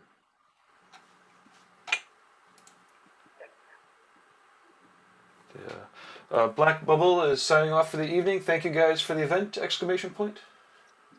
Hey, thank you for being on a part of it. See you for the next one. Which one of these is open? Is there anyone that just finished working on something? Are you ready to work on something? I think I'll so. send you this.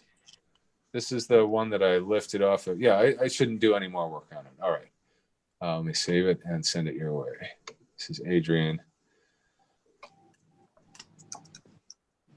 All right.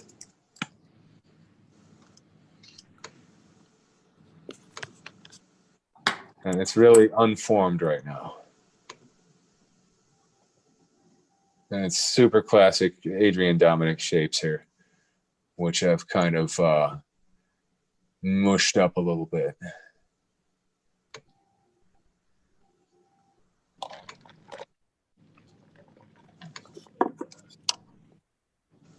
Well, guys, I'm crapping out. I got some work to do before I crash. I want to thank you for having me. I really had a blast, man. This is fun. I want to get involved.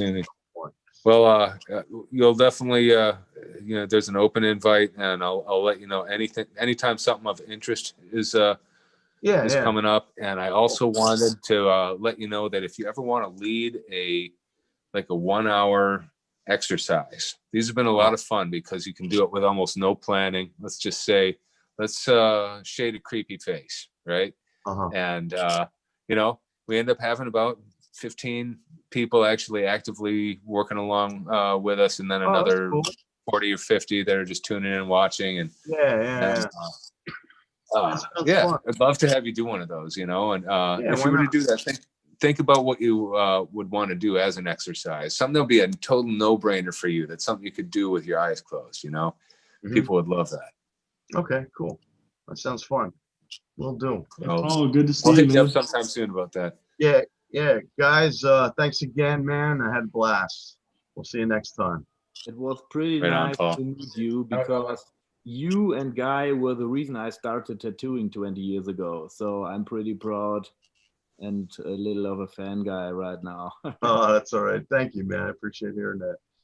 Us old guys, we need to hear that every once in a while, you know, keep our egos somewhat inflated. So, no, seriously, thanks, man. I appreciate it. See you guys later. Cheers, man. Thanks, Paul. Well, how awesome to be able to get Paul on. It was unbelievable. treat, but, I've been enjoying our group. This has been great. I'm towards the end of my. I actually have to go out and pack and ship stuff. That's my Sunday night thing. We finish our events and I'm like ready to go to bed, and then instead I drink a cup of tea and go out and pack and ship stuff till 3:30 in the morning. It's awesome. It's a glamorous life, but you know, I wouldn't trade it. Totally. It reminds me, Guy, I will ship our collab painting out tomorrow, I swear. Oh, good. I'm glad to know it's not like in shipping limbo, and it's actually good that you waited, because the postal service got so backed up that probably it would have been in like more danger. Yeah, so, I agree. That's why I held off on sending it. That's been happening in Canada as well. It's madness. Yeah. Yeah. That's really neat. Yeah, the part when I said that you guys have a style, there's this very like luminous high contrast thing going on. Yeah, I'm trying to keep it up. It's like when it comes back, I'm like, oh, cool. And then you want to get all into tiny details. And then I'm like, wait, keeping the contrast, not only tiny details. Yeah, I know. I've been hogging this one over here right now. I love it. I love the little glowy things. Those are new. Yeah, I don't know who put those in. That must be Chris. Oh, nice. Yeah, that one's a fun one. I liked the way you started that with the, like, what brush was that you started with? It was like such a rough paint brush. Oh, I literally got the iPad like probably 3 days ago. I got rid of that piece of crap Microsoft Surface. It just did not run Photoshop smooth at all. But I was just running the standard oil brush. Oh, really? And just, yeah, I just was, shrinking it down like super tiny and just moving as fast as I could. That was cool. It was a cool way to start the process because it made it really like, whoa, there's all these shadows that you didn't have to really work at that were inspiring to go from. It was a very cool idea. You sure did have some like long-term struggles with that thing, didn't you? That Surface thing. Yeah, I mean, I was walked in wanting the iPad. The guy kind of sold me on it and had like better tech, but at the end of the day, you want something that these app designers actually design apps based on what you're using, not just a laptop that just so happens to be a tablet. I think that was its biggest fault. And of course, if you wanted to just strictly use Photoshop, that would be probably an advantage. But yeah, it's you really miss out on other things. So yeah, it's a tough decision to make sometimes if you're going to have only one kind of tech. And yeah, I do love Photoshop, but I mean, the couple of days I've been messing around with Procreate, I really like it. Yeah, I mean, honestly, obviously, I don't always use it because I'm not using it right now, but it's sped up my workflow, smoothed things out for me quite a bit. When I'm finalizing a design, and often I'll start it on this machine, you know, but when I'm finalizing a design, especially when I need to do a lot of painting into it, it happens way quicker in Procreate. And Yeah, it's it also seems a little more intuitive. it's also a different thing. Like for me, when I'm using Photoshop, I'm sitting here at the desk. With Procreate, I don't have my own iPad, so I'm borrowing my daughter's usually, and then I'll pop on a familiar movie or something like that, and you know, kick back. And it's a different experience. You know, I can hang with the cats, and they're not going to be like in my way, and you know, that kind of stuff. It's or I can even hang out with my family while they're still awake, although I'm usually too distracted to function. It's still it's nice to have that option where, you know, I really enjoy this big oversized Cintiq, and it's a deluxe thing. I like to just, you know, lean into it, but it's you know, it makes you so you're stuck in your office. Yeah. Yeah, portability is really nice, even though it's not necessary. Well, it is for some. I mean, yeah. For like I can imagine if I were a parent of a kid that was involved in sports, and I also needed to do my homework and get my tattoo designs drawn, right? Portability would be really handy because I could be out there in the bleachers working on my stuff, right? Yeah.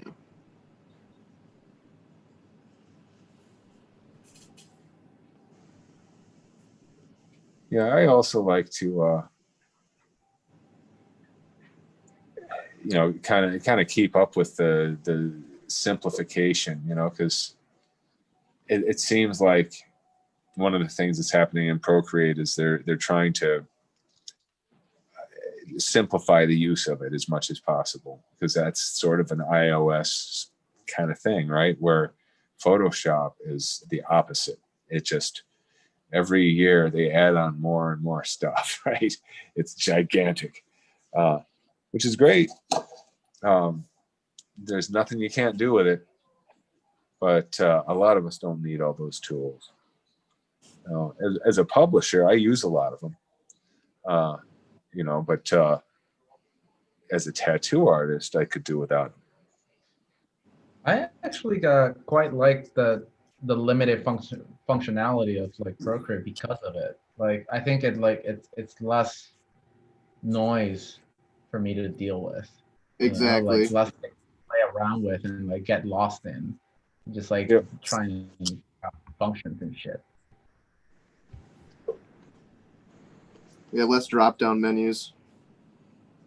Yeah, I like the idea of using it like, you know, like as dumb as, you know, a piece of paper, just like one layer, and just slap, you know, digital paint on it. Yeah, although when I use Procreate, I often just use it as similarly as I would with Photoshop, you know, because that's what I'm familiar with. So I'm probably working with the same number of layers I would with Photoshop. I'm not necessarily simplifying my process in that sense. It's just that the tools themselves are simpler.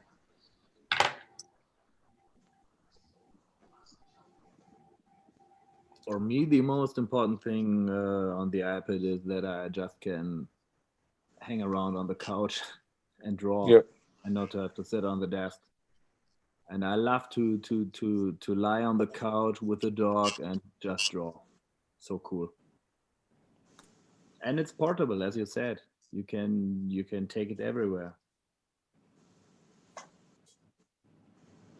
So I've drawn so many times in planes, just going to a guest spot or anything, just like finishing the drawings like on the plane. It's like amazing.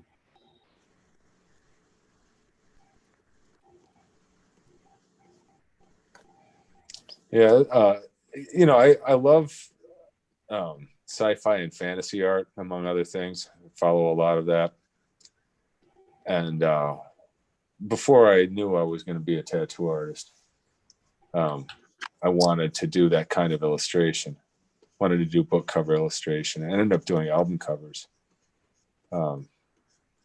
And just thinking about what it took back then to create an image, you know, that can be done digitally now, and in a couple of days I would spend weeks on. And then sometimes it would get destroyed in the mail. Yeah, that sucks. Now you can do animation in Procreate. Yeah, you can. It's insane. I've never tried it, but I've seen so many crazy things people did.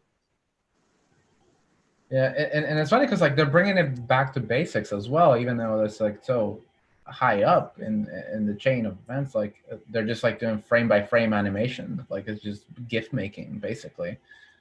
Like a lot of people are doing a very, very interesting work with that.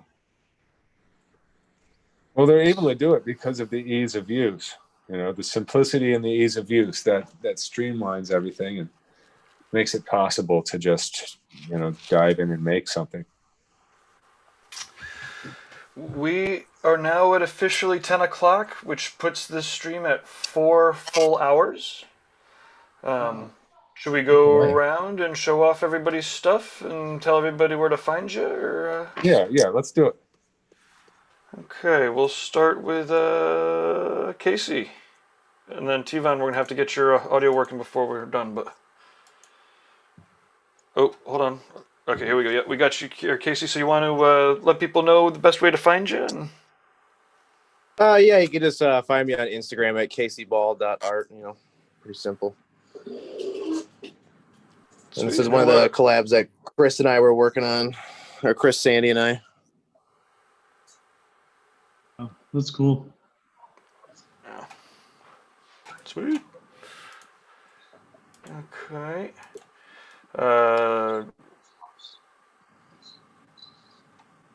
Sandy, you want to? Sure. I'll bring it up to the thing. I can kind of show you a little bit of the one that we had last from Chris, but there's probably been a lot of stuff that's been done to it. So that's the one that I've gotten back and I'm still going to work on. And then let's just see the one we had from Chris. This is what I last saw of the other one that we were working on. And then it went over to Chris. So not sure how that's going over there now, but pretty cool. Yeah. Nice. Sweet. Okay. And how do people find you? Oh yes, I'm on Instagram, Sandy McCandy, or I'm on the app, Sandy McAndrew. Okay, Heinz, could we see what you're working on? This was done with Tofi, Chris Morand, and Kyle Bernstein. Nice. That's cool.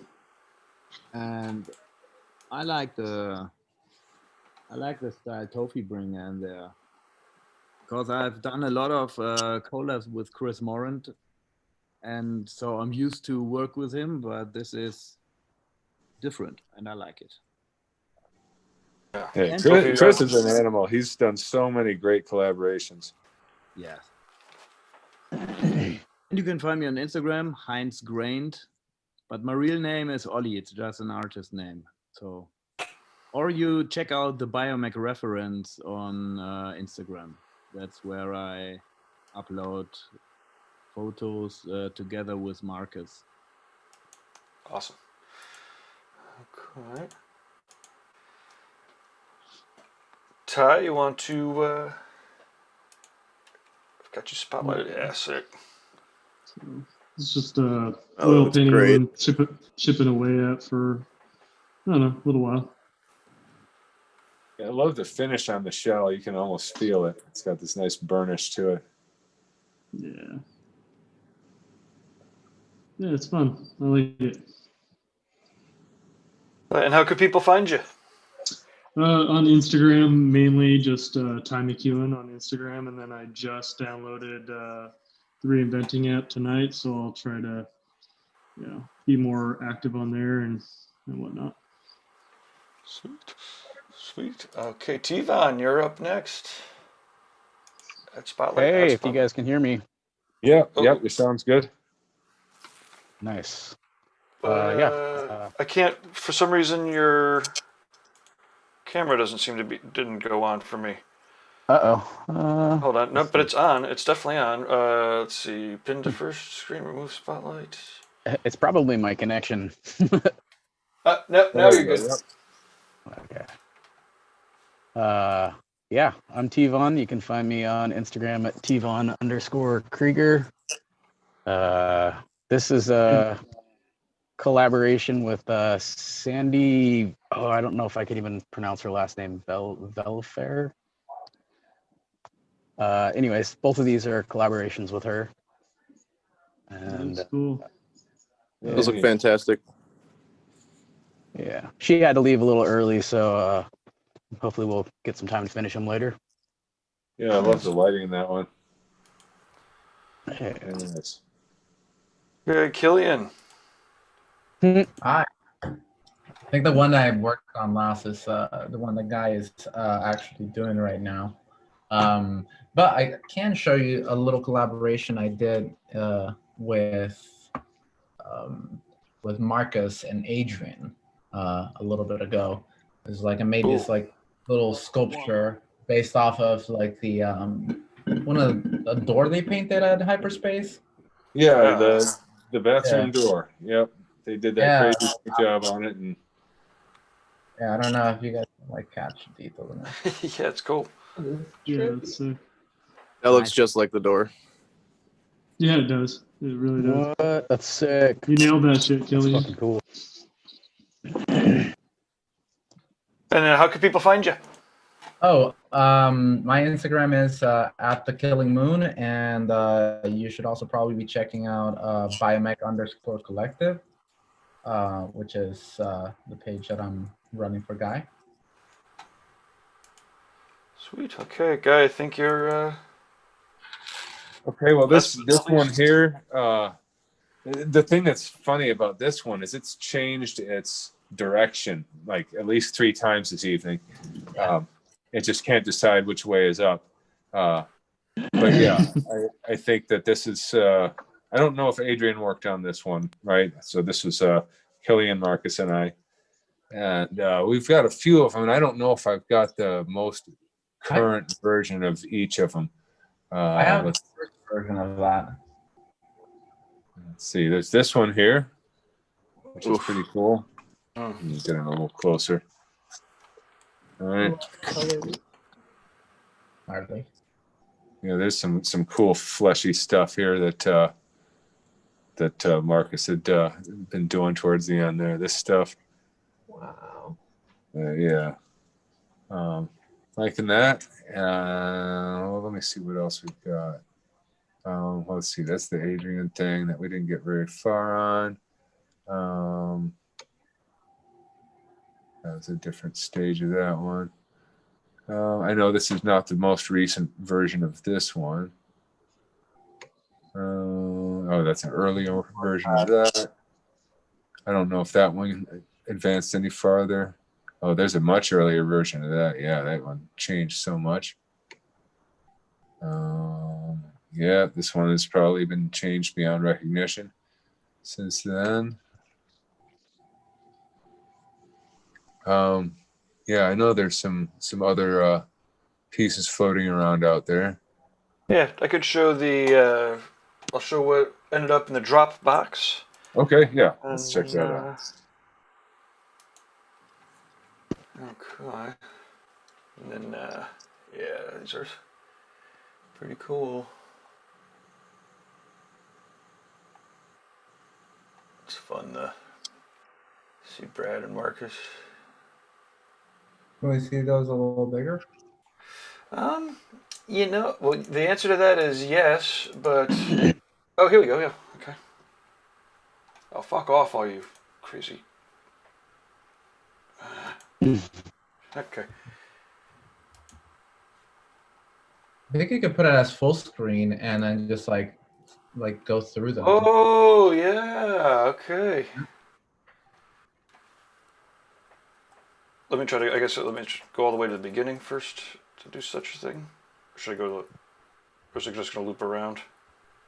Yeah, it's interesting to see all these different stages. Okay. Oh yeah, look at that thing, crazy. Oh, could you go back just to see where that? You know, let me try to see if I can go to the first one. I'm just going to go to picture number 1, and we'll go through this way.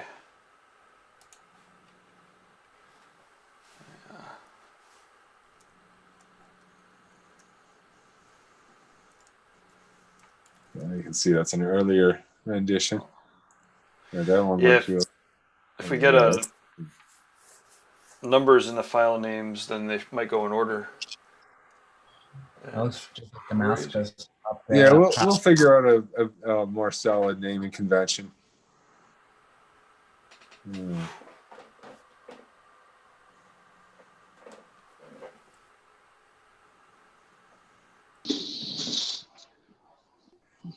Yeah, if we had the time, it would, and of course, this would be a whole editing job, but it would be so cool to see all the different stages kind of cross-dissolve into each other. Each of these.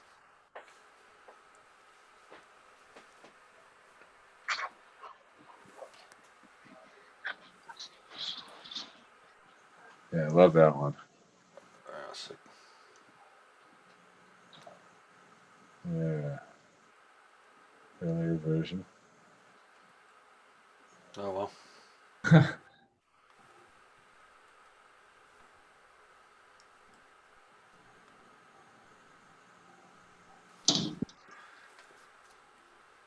Okay.